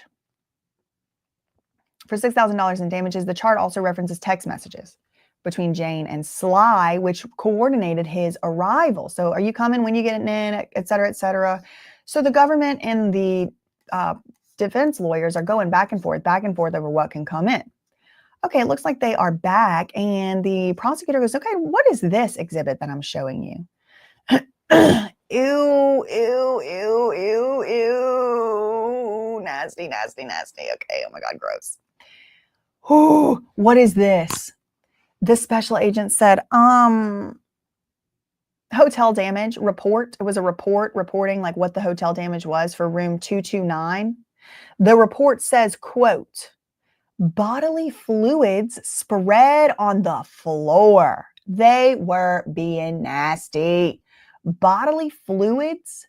Which ones, y'all? It's a mystery to me. I have no idea. Spread on the spread, not leaked, not drip, not trickled, spread on the floor. Pictures attached as evidence. I hope they don't show them pictures on this thread. I will not like to see a surprise bodily fluid spread. Okay. Pictures attached as evidence. Okay. Next question. What names are in that column? That is Jane, Diddy, Reggie, Paul. Paul is the freak off S worker, but also he was a personal trainer. Remember, he was a personal trainer for Diddy. Paul, he was the one in the trifecta, and it was like Kobe. Well, no, he wasn't Kobe. He was Shaq, Shaquille O'Neal. So that's his name is on these logs. So whose body fluids? What is it? This is getting nasty. It's been pretty nasty. Okay. Oh, dang. Sophia Marks, charged with selling the substances that unalived Robert De Niro's grandson, has just retained new counsel. That's something new. Different trial, different issue. But y'all know Inner City Press, he stays on top of all this stuff.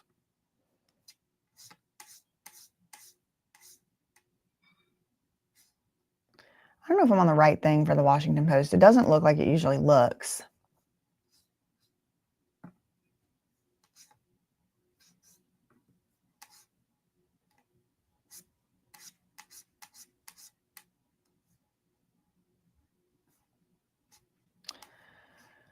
Okay, we already saw that. I'm just making sure that we're updated on all of the other sources that we're checking in with. Okay, the most recent, if you're just joining back, y'all, the most recent tweet we read was about bodily fluids being spread around and around town, all over the ground on the hotel. And then there was, different names.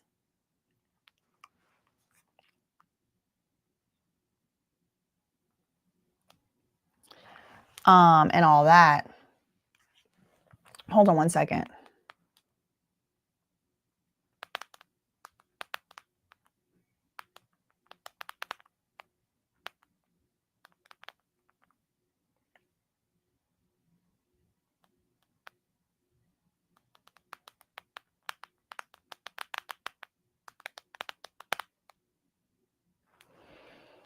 Okay, sorry, I just had to take care of some business, as they say. Some might say.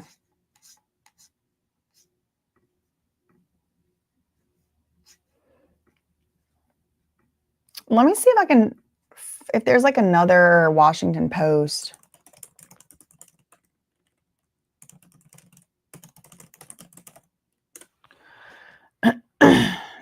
is it? I guess they don't have like their regular like staff there, full staff there today. Because this is like a slightly different format than what we're used to seeing. Spoiled child is to grow hair, somebody's saying. Okay, interesting. Thank you so much to Sarah for the $36.99. Hey, hey. Hello from the UAE. I have been a huge fan of your content and your witty comebacks, sending you all the positive vibes. Thank you so much. Shout out to you. Shout out to UAE in the chat. I don't get a lot of people from over there. So this is still the most recent tweet right here. It's 7 minutes ago. And they're talking about bodily fluids. Our poor friend, Inner City Press, he probably needs to take a cleansing breath after hearing all this depravity in real life.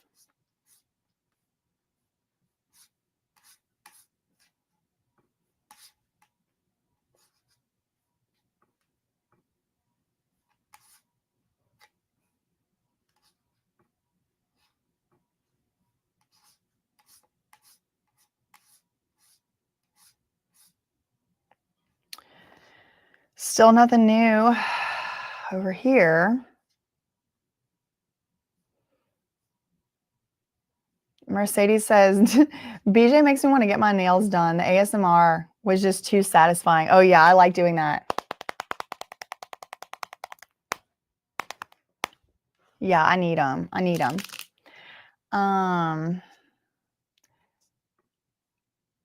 Thanks so much, Linda, for that $5 super chat. So apparently the spoiled child is for the regrowing of the hair. They really want to sell me that Chanel bag, don't they? I know. Where is it? Over here? They want me, this trial almost made me want a Chanel bag. It's like everybody wants one. Now I want one. But not really. They're like way too expensive. Just like exceedingly. Which one? It was over here. They wanted to sell it to me. I don't remember where they was trying to sell me that bag now. I think it was over here. Oh yeah, they want to sell me Bobby Brown, Estee Lauder. Oh yeah, they trying to sell it, y'all. Not sponsored. Okay.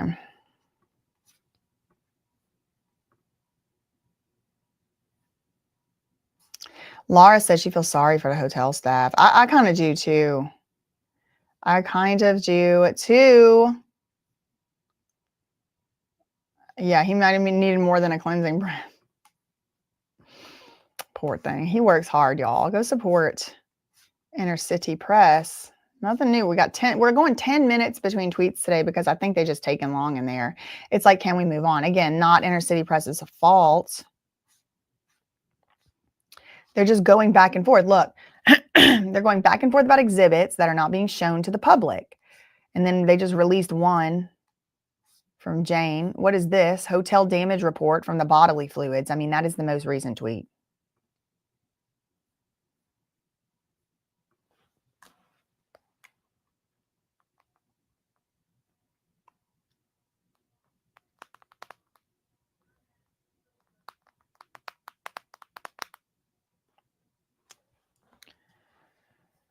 Okay.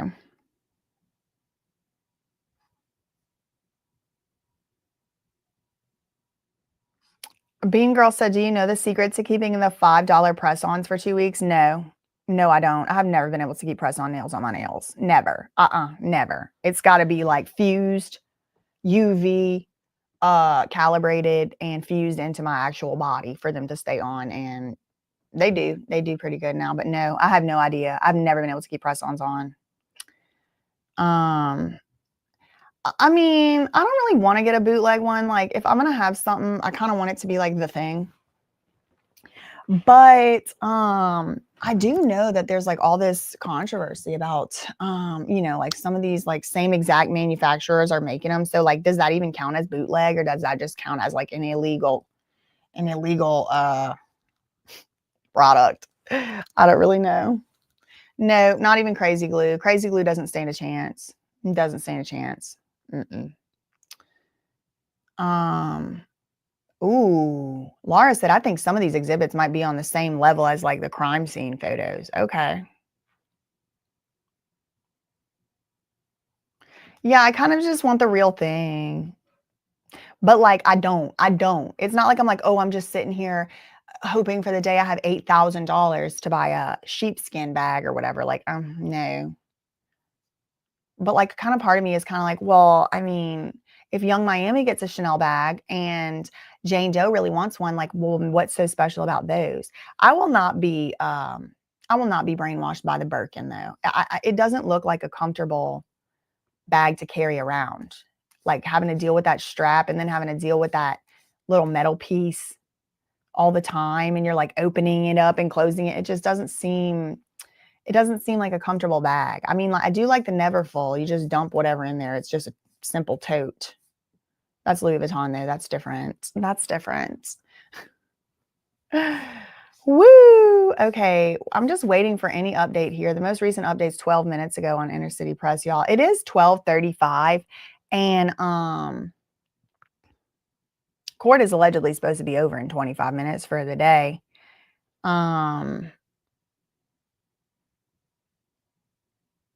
Wouldn't want any of them at all on me. Somebody said, well, can't relate, girl, because I need my nails. I need them. Blame it on my mama. I have a Coach Neverfull that I love. There, see, yeah, Coach is good. I have a little Coach mini that I brought to NDL, a little under the arm. She won a bag and stays at the rental house. I know. Priorities, girl, priorities.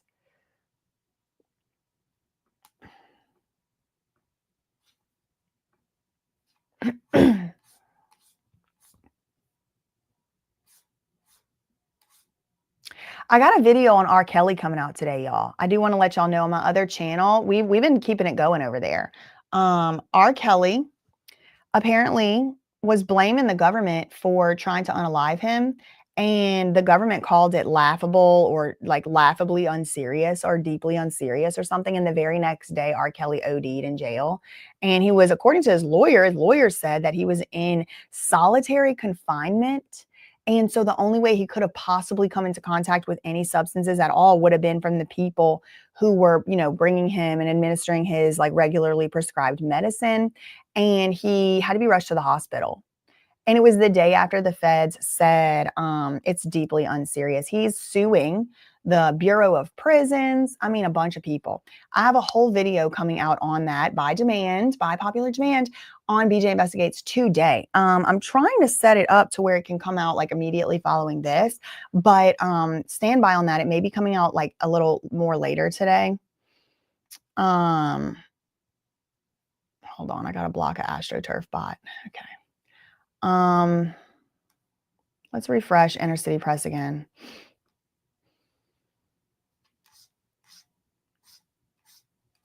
No, y'all, 15 minutes, nothing's happened on Inner City Press, and like kind of nowhere else either. Like, what's going on in here? Somebody give me the tea. Somebody give me an update.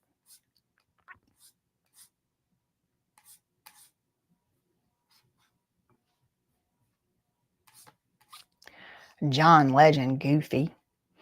He's my fellow alum, though. Whenever we had Zoom graduation, because of course, like, they didn't give us a real one, they had gotten like some people to like do a speech on Zoom or whatever, and John Legend was one of them, and he played a song on the piano and sang it. Even at the time, I did like John Legend, and I knew he was an alumni, and I knew he went to my university or whatever, but even at the time, I was aggravated because I was like, this is what they're giving us instead of letting us graduate. This is stupid. They had Elizabeth Warren. They had a Supreme Court Justice, I think Robert Kennedy. It wasn't live, though. They were like pre-recorded. They were pre-recorded stuff. But anyway, now he's making comments about Diddy trial.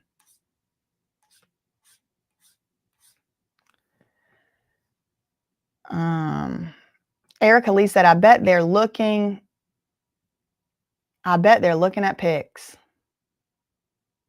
Probably. Or videos. Oh, this is cool, EHC Bunny. I have LVs that are over 40 years old. The older ones are made better. I believe it. Ripley said, what are the offenses Diddy is facing? Generally, Diddy is facing racketeering, like RICO, which is basically an organized crime, running a criminal enterprise or like kind of a gang. And he's also facing charges of ST, which is transporting people by force or fraud or coercion in order to participate in an S act. And there's got to be some element of like it being against their will. So that's another thing he's being charged with. And then he's also being charged, and I think this is going to be the most difficult for him to defend against, with just regular old institution, basically pandering across state lines. And I think that doesn't require to prove force, fraud, coercion, or doing anything against anybody's will.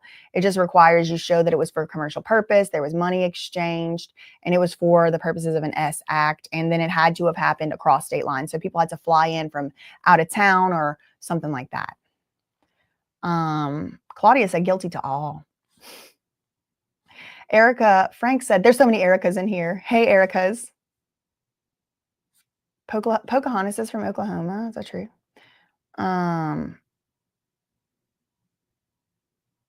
Spent $40 on a genuine leather stone mountain bag, and it has lasted 20 years. Shout out to that. That's cool. They're saying John Legend supports the victims. Who is saying something about Jaguar? Hold on. I want to get to that. Lindsay Lou. Jaguar salutes you. She shouted you out in her live last night. And shout out to Jaguar, right? I did see that she recently released the part 2 of Demore Hadley's interview. I don't know how many parts it's going to be. I do need to catch up, and I'm hoping this weekend I'm able to catch up a little bit on my videos, watching them and stuff like that. So, yeah, shout out to everyone out here trying to amplify Demore Hadley's voice. And she's the daughter of the Rock Nation CEO who's suing the Rock Nation CEO. I believe she's also suing Rock Nation. I did a couple of videos on that. Yesterday I was like premiering videos for like 3 hours, one reading through that lawsuit, and then one interviewing, publishing the interview that I did do with Demore Hadley. And she was telling her story, in her own words, from her own experiences. Of course, as usual, I don't know what happened for sure because I wasn't there. All I can do is look at the public record and listen to people's stories, and in particular Demore's story. So that did come out yesterday. So that may have been why, excuse me, Jaguar was mentioning me yesterday. I can only assume. I just found out from Lindsay right now. She shouted me out. But that is good to hear. That's nice to hear. I actually was on Andy Popcorn Planet with Jag. I believe it was last month. Could have been this month even. I think it was last month. I think now you can't see too much of it. It's like mostly behind his, what's it called? Like memberships. Y'all, I don't know what's going on in court right now, because the most recent tweet we have, I'm going to refresh again, from Inner City Press is from like 20 minutes ago. And it's about body fluids being spread. So I don't know, are they watching body fluid activities? Is that what the final, mic drop of the day is? What is really going on? Because I'm even starting to get a little anxious, like my heart's beating fast, because the court is supposedly going to be over soon, and they haven't tweeted in. He hasn't tweeted in 20 minutes, which usually means they're not doing something in there. Public or whatever.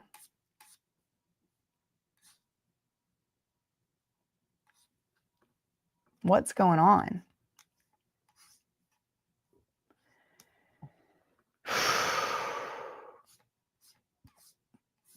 Look, 20 minutes ago is the most recent. I don't know what to do.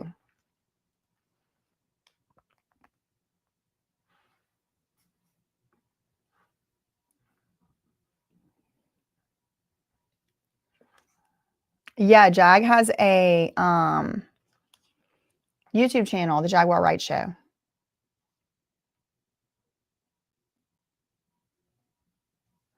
Corey said it's probably another sidebar. Or maybe they're playing, playing videos. It's always like telling when none of the sources are posting anything for 20 minutes. It's like the middle of the, it's winding down.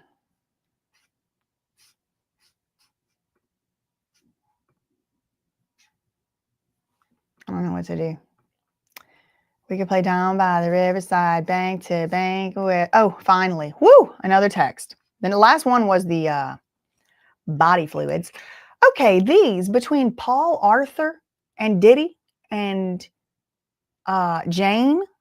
Oh, those, that has Arthur Fitness LLC. So Diddy seems to have been making payments in hundreds of dollars at a time to Arthur Fitness LLC, which is Paul Arthur's business, if I had to guess. Again, this guy was a freak-off participant, allegedly, according to testimony, but he was also Diddy's personal trainer. So he was giving Paul Arthur Fitness money. Was it for training? Was it for physical training? Was it for freak-off? You already know these people call anything, so we really have to get to the bottom of it. It was an ATM cash deposit of $900, then $600. Okay, what are these exhibits? The special agent said, oh, that's more damage to more hotels. It's more damage to more hotels. Okay, and next question. This is from the prosecutor. Fahim Mohammed's cell phone was seized, was it not? So the head of security, was his cell phone seized? Yes, it was. Girl, I want to know what was on it. Somebody needs to tell me, please. I need to know. Oh my God, y'all. Your Honor, can you take that one down? The public couldn't see it anyway. So Teeny Garrigo says, Your Honor, take that down. Take that down. The public couldn't see it anyway, y'all. Who knows what that was? And then Teeny Garrigo says, can we please have a sidebar? So I think they might have just came out of a sidebar. She wants another one.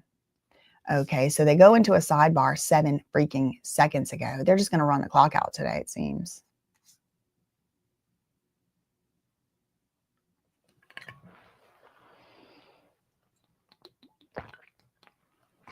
Did we read this? These details are not feeling specifically familiar. He left the London Hotel West Hollywood. He stayed from January 20th to 23rd, 2023. He did $3,700 worth of damage there. Records apparently showed in court this morning. Those damages included, quote, fluid stains on wood floor, linens, and other areas of the room. Diddy regularly checked out of hotels with 4 digits worth of damage to the rooms.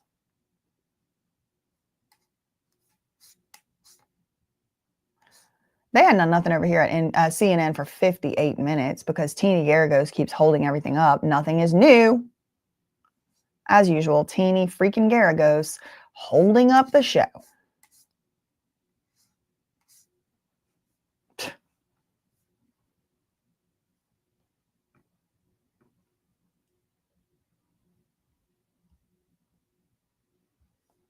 Meg said, I'm wondering why the government hasn't called Lil Rod to testify. I wonder as well.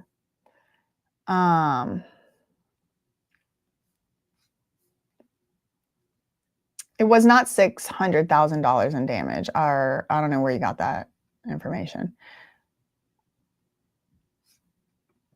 Tish said, I know what that lawyer's doing, Brendan Paul's lawyer. He's trying to minimize or discredit Lil Rod's lawsuit, but Lil Rod has pictures and videos. He might be trying to discredit Lil Rod's lawsuit. You're right. That might be him trying to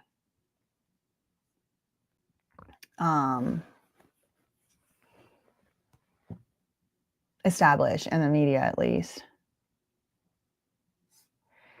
Thank you so much to Dragoon Plato Platson for the 50 DKK. Shout out from Denmark. Shout out to Denmark.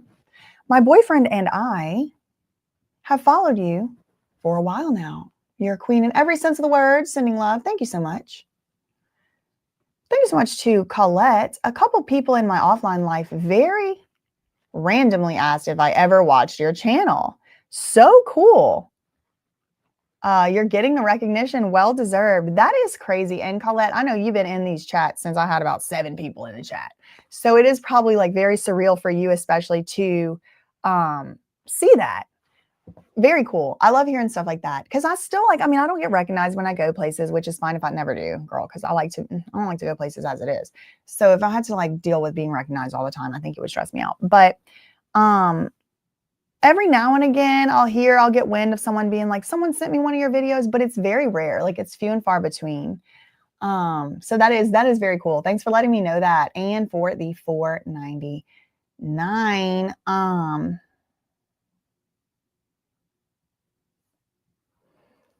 cannot wait for that. I feel bad for whoever has to deal with the cleanup. Christy said, I mean, seriously, yes. Shout out to the best mods on YouTube. The things they have to put up with, y'all. Okay, we have a new update from CNN. Okay, here we go. Less than a minute ago, CNN hotel records show $3,750 charge. $3,750 for damages after one stay. The special agent, Joseph Cerciello, testified he reviewed documents related to a hotel stay that Diddy had in LA in January, 2 years ago, January 2023.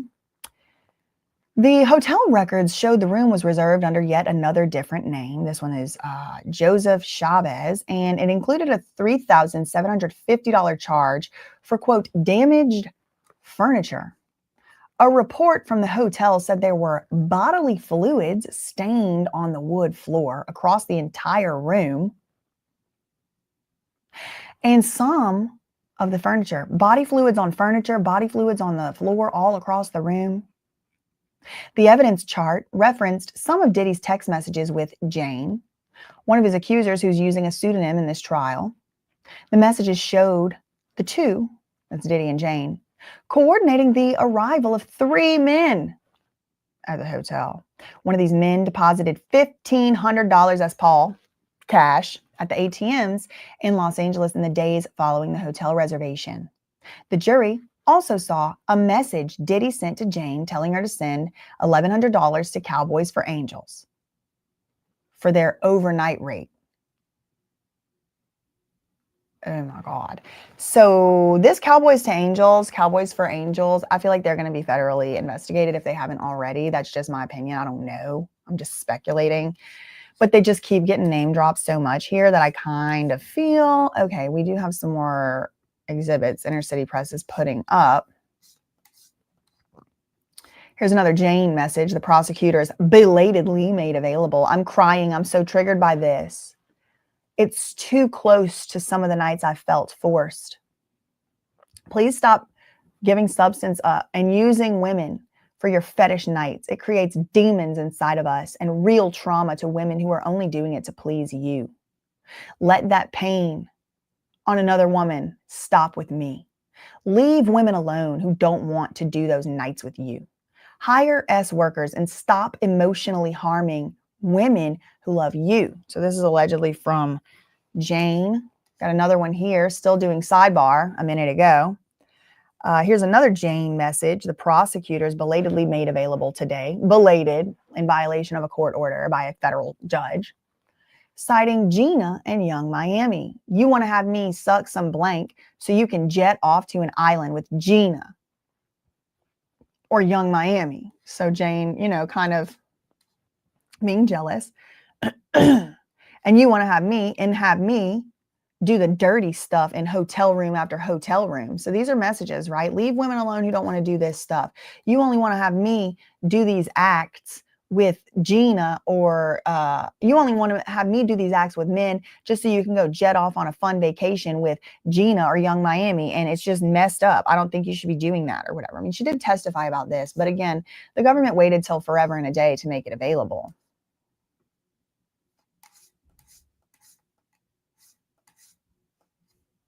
Oh, let me like them.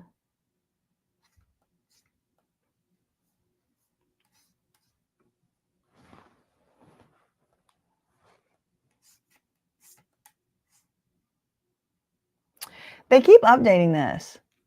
Under the name Frank Black, he returned to that West Hollywood hotel again for an April. So he went in January, $3,700 in damage. He goes back 3 months later, April, and he stays there again. Now, this is recent. This isn't Cassie timeframe. This is 2023. He stayed there April, like a couple months after he already did the fluids on the floor, linens, other areas. Then, under the name Frank Black, so previously he was under Chavez, Joseph Chavez or something. But then under the name Frank Black, Diddy came back to that same hotel again.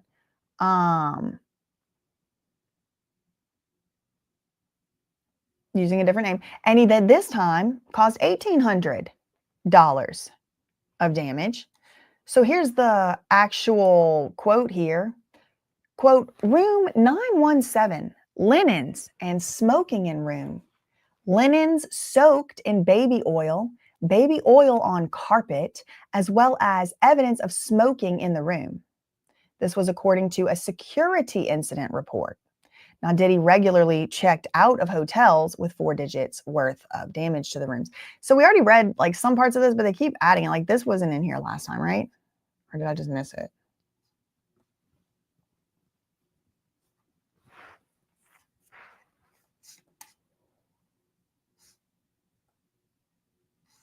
Bodily fluids stain on the wooden floor. Okay, so we have a little update to this. The jury was shown messages that Diddy sent to Jane. We read this part. Telling her to send $1,100 to the escort service, Cowboys for Angels, for flights and a quote overnight rate. Now, records in the summary chart reflect that Jane and Diddy stayed at the London Hotel in LA, April 2023. This is right around the time of their love contract as well. Now, text messages between Diddy and a quote entertainer documented in the chart suggest that this entertainer also joined them at the hotel. After that hotel stay, Diddy was charged $1,800 for damaged furniture and damaged linens. A security incident report filed about the damage said there was linen damage and they also did smoking in the room. The report in part said, quote, the room towels appear to be soaked in baby oil. Baby oil is in the carpet as well. What in the hell was he doing? They just needed to be glistening. Baby pools filled with baby oil, I heard.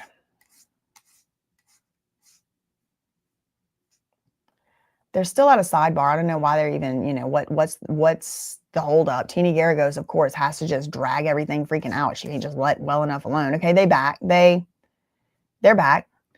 Did Jonathan Perez, okay, so they're asking the next question.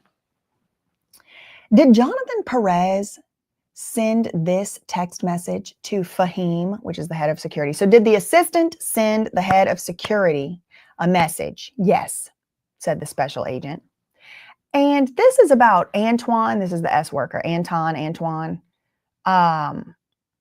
Sorted by date. Please, can you sort it, Miss Becker? So they're sorting something.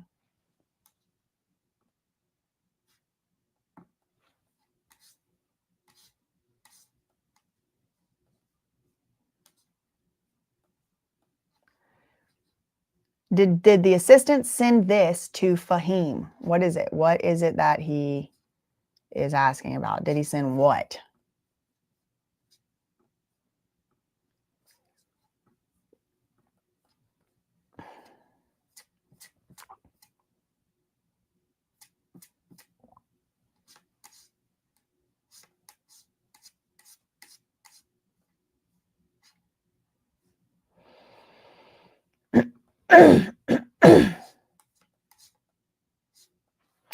Okay, y'all, we're just, I'm just waiting. Oh, it's a Diddy bobble. He's bobbling his head. Yep. Nodding and nodding and nodding.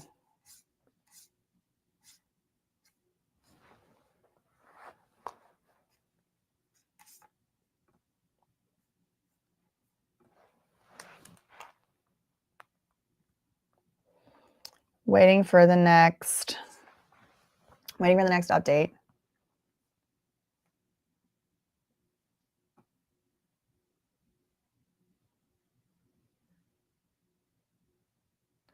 Thanks so much, Virginia, for the $2 super sticker. Virginia Martinez or Martinez. Thank you, Carla, for the $19.99 super chat. Thank you, BJ, for covering the Hadleys. Only you and Jaguar Wright aren't afraid to. And NBC6.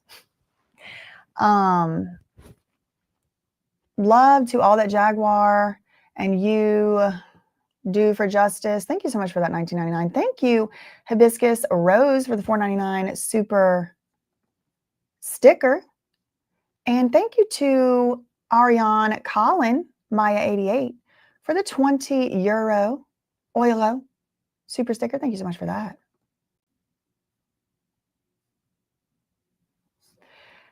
How did he think that the people cleaning wouldn't tell people? I don't know. I have no idea. I have absolutely no idea. Maybe he thought. Girl, I don't know. Okay. As they near the end for the day, the prosecutors just belatedly made available exhibits, including this from Diddy. Yeah, this is probably because they were being threatened to get sued by all the news sources. As they near the end of the day, the prosecutors just belatedly made available exhibits, including this text message from Diddy. Hold on. I need to zoom out.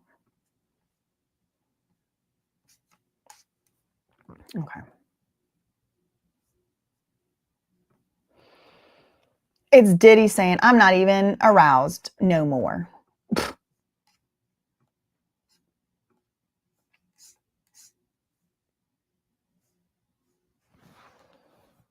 Okay, now I need to go check something in the back end real quick.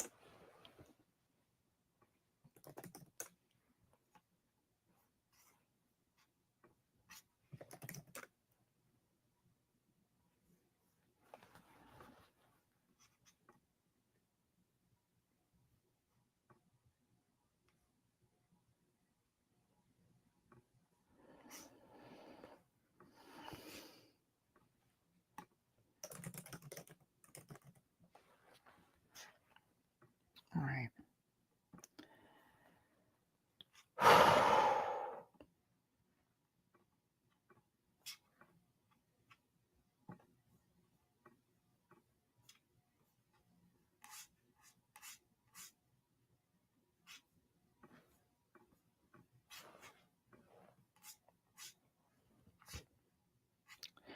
Okay, and who sends the next message?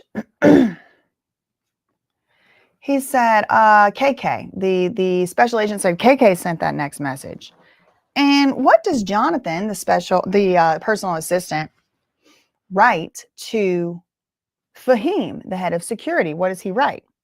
He said, he says, I don't know if you're holding $10,000. And Fahim said, trying to get some more now. And this is exactly a year ago today. June 20th, 2024. This is around the time, I think this was the day or right around the day that the infamous violent altercation happened between Diddy and Jane, where there finally was violence and hitting and, is this coercion and all that? I think that was last year, June 2024. But there's another exhibit. So it's like, okay, who sends this message? Okay, this one's sent by Christina Karam, aka KK. What does Jonathan, the assistant, write to Fahim, which is the head of security? He says, I don't know, to Fahim. He's like, to the security guy. The assistant's like, I don't know if you still have 10,000. Fahim said, trying to get some more now. Who's he getting it from? Robin? Is Robin Greenhill who he's getting it from? That's what I want to know. Okay, next question. What is this and when is this from? That is from June 20th, last year, a year ago. Good stopping place since we're ending early today. Jurors can leave, don't read anything. So let's see if they're going to argue about things. I'm sure they will.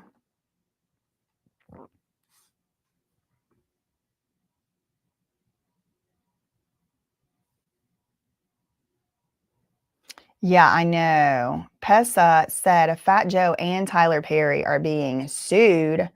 I know. I do have to look up. I do need to look into the Fat Joe lawsuit. And also, Wendy's ex-husband is suing over her guardianship. He's like, this is a overreach.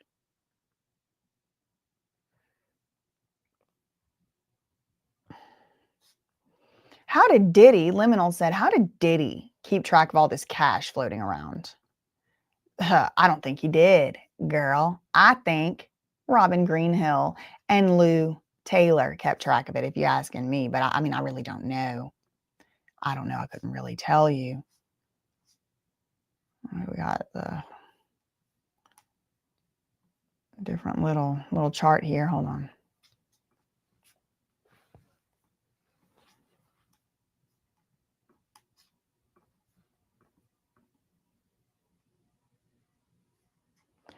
Y'all just block them. Just keep blocking them.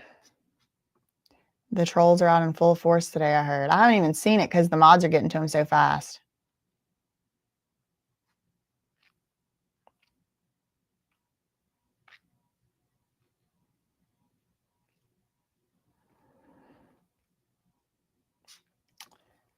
B-Face said Fahim also worked for LAPD and was also Michael Jackson's security guard. Yeah, I mean, I heard he was with him on the night Michael Jackson died.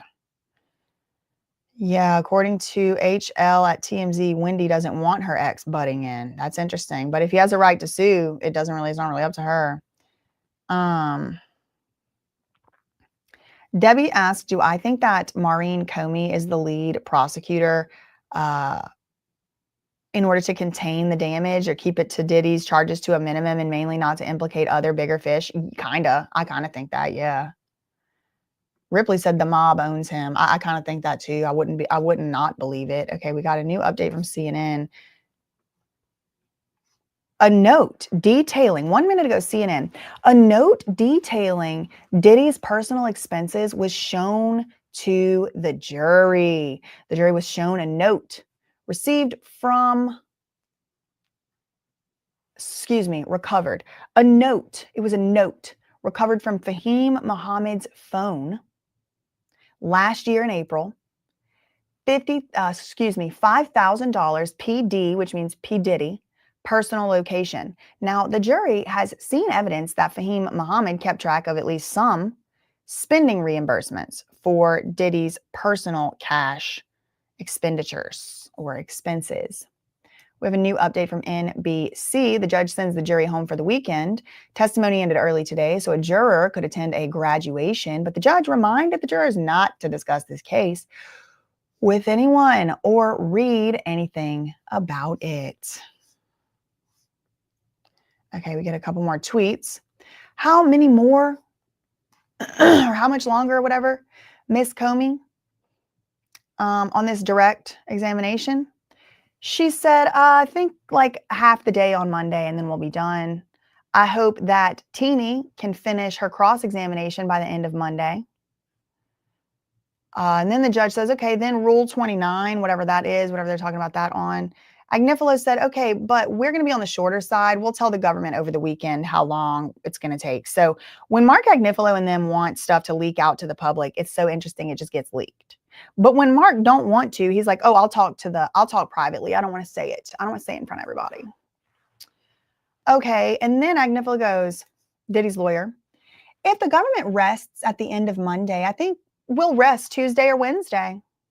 Wow, this is news, y'all. So this whole thing could be over by Tuesday, meaning the cases could be done being presented by Tuesday, possibly Wednesday. You know, just how long Teenie Garagos takes to do stuff. I bet that it's not going to be done until Friday. If I had to guess, it's all going to be finished on Friday. The judge said, okay, that's fine. I'm going to send y'all, as was reported earlier, and I did read it. The judge said, I'm going to send the proposed charge today. And y'all have a deadline to send me any edits that you have. Like, I'm going to send you what I think would be good and fair. Y'all might have issues. So if you do, send me any of those edits by Tuesday at night. He said we can do the charge conference on Wednesday and we could do closing arguments on Thursday. So it's moving right along. So they're only going to be, Diddy's whole case is going to take a day or two. That's what Mark Agnifilo is saying. The judge said you can use the courtroom until 2:30. He says today, okay, so you know how like Diddy and his team stay after court and they come early so they can have time to talk to each other or whatever. So the judge is saying because today they're ending early at 1, that, you know, he's still going to let them stay in here, but they can't stay in here till 9 o'clock. They can only use it for a couple hours like usual. And he said on record, you can stay in here till 2:30 and then he got to go back to his cell and y'all got to vacate. Okay, so court is adjourned. Let's see if we get any more updates. I mean, it was a very short day. I mean, kind of anticlimactic. I guess no, somebody said no rebuttal witness for the prosecution.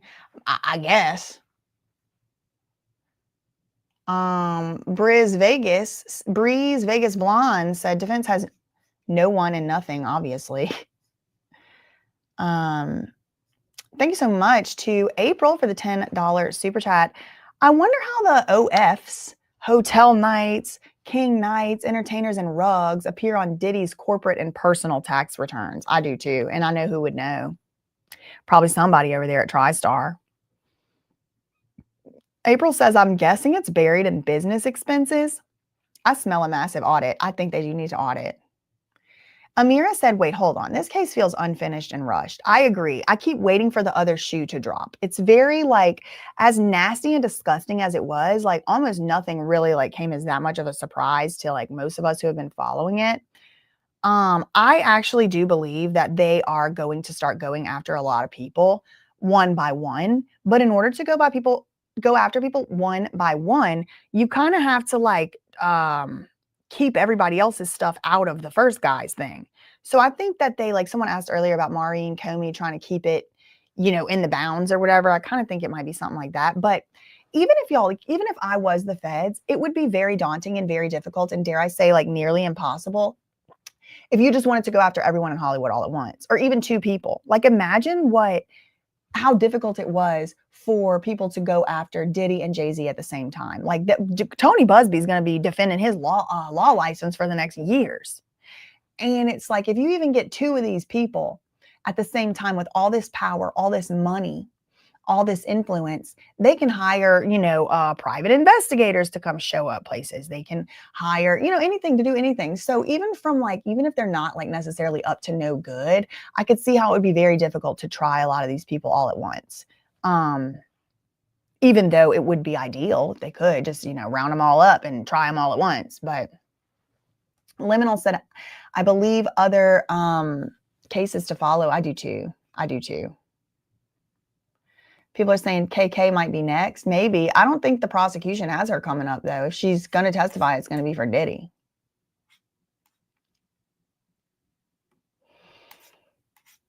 Jury dismissed for the day.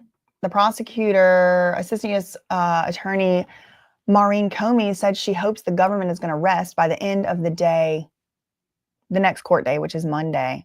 The special agent for Homeland Security Investigations is going to continue testifying on direct examination Monday morning.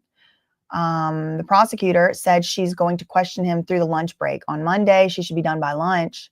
And Mark Agnifilo said at this point, he thinks the defense is going to be done by Tuesday or Wednesday. Maybe they couldn't get KK to come in for him. Trial is now racing to the end, according to NBC.com, NBCnews.com. The defense hinted that its case could be shorter than anticipated, with its witness list possibly completed by Tuesday, maybe Wednesday. If the government rests its case on Monday, as expected, Diddy's attorneys might be able to present their entire case on Tuesday and Wednesday, Brian Steele told the court. This could potentially set the stage for closing arguments on Thursday, the judge said. Ooh, we got an update from the New York Post.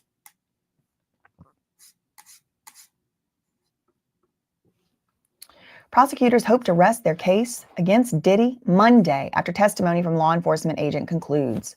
The 6th week of trial against Diddy wrapped up after a half day of testimony, and prosecutors said they're likely going to rest their case on Monday. Now, previously they had said they were going to rest their case by Wednesday, which was 2 days ago, but things just keep coming up. Special Agent Joseph Cerciello will continue testifying next week and will likely take up the whole day Monday before the prosecution concludes its case. So this guy's going to be on the stand all day on Monday, most likely. They're saying it too over there at NBCnews.com. The hip-hop mogul's lawyer, Mark Agnifilo, said that the defense case is only going to be a day or two long. Now, it was 2 to 5 days. Now it's 1 day to maybe 2. But they could be done as soon as Tuesday with their whole case, and then they would get sent back to jury deliberations.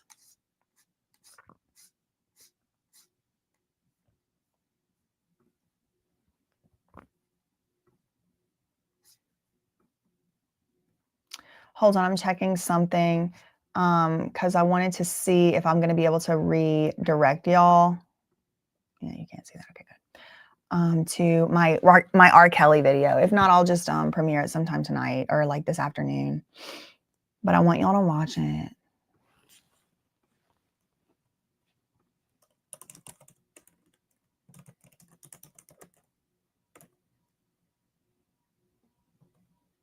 No, I guess it's not ready.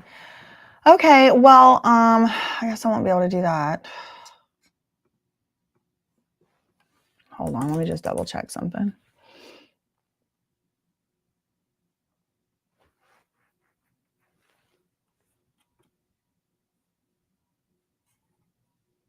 Julie said, do I think they proved RICO? Personally, I do. I do think they did, but it's really just going to come down to what the jury thinks.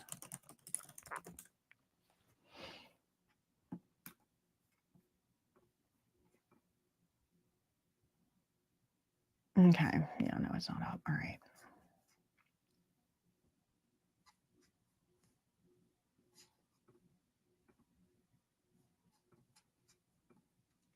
And thank you so much to April again for the $10 super chat. Yeah, Peaches, the trial is done for the day. It's probably going to be the prosecution said they're going to be done by Monday, probably, maybe Tuesday. I don't know if they're going to call anybody else other than this special agent. The judge said that estimated that the parties will meet for a charge conference on Wednesday, and then the closing arguments are going to be on Thursday. That's obviously subject to change based on when the parties are actually done. And the judge isn't going to like really rush Mark Agnifilo. He's not going to be like, okay, you have to get it done in 1 day, because the prosecutors had 6 weeks to make their case. And Mark Agnifilo is only going to be they're only going to be doing their case in 1 day, not even a full week. Yes, free Wendy. Free Wendy. Per the Diddy docket, I thought the chef was testifying. I also thought the chef was testifying, but I guess she's not. I guess she's not going to be testifying. So don't you think staff was referring to King Knights, with King being Christian's name? I do think it is kind of weird with the King, like why they call it King Knights and then he named his kid King. It's very strange. How come no one is mentioning rebuttal witnesses? Well, I mean, I can think of one reason. One reason could be because rebuttal means you have to rebuttal. It means like something was said that you have to come in and fix. Well, so far, you don't know what's going to be even said yet. So how do you know what you're going to need to come in and fix? Like the government probably doesn't even know yet if they need a rebuttal witness or not. But anyway, yeah, that's all I really had for this one, y'all. I have other things I have to do, but I do want y'all to come back. I'm going to set up a premiere for, I did an analysis, a video on the R. Kelly lawsuit. It's going to be premiering today on BJ Investigates. Make sure that y'all are subscribed. And ew. Reborn Furniture Design said cleaning up after Snoop stayed at the hotel I worked at was rough. Getting rid of the smell. Is it like the 420? It wasn't messy per se, but I just can't even imagine cleaning up after Diddy. Exactly. Closing arguments are going to at least take a day. I think so. I do think so. So that's all I really had for this one. I'll see y'all in the premiere for the R. Kelly video a little bit later, and then we'll be back here again bright and early on Monday to see the end of the prosecution's case wrap up. That's all I really had for this one. In the meantime, facts ain't, hold on. No, probable cause is on the feds. Yes. They have to show probable cause. Yes, exactly. Facts ain't defamation. Neither is opinion. Neither are opinions. Neither is reading public, reportings from inside a court. I'll see y'all next week, and I'll see you in the chat later for BJ Investigates. Love you, mean it. Okay, bye.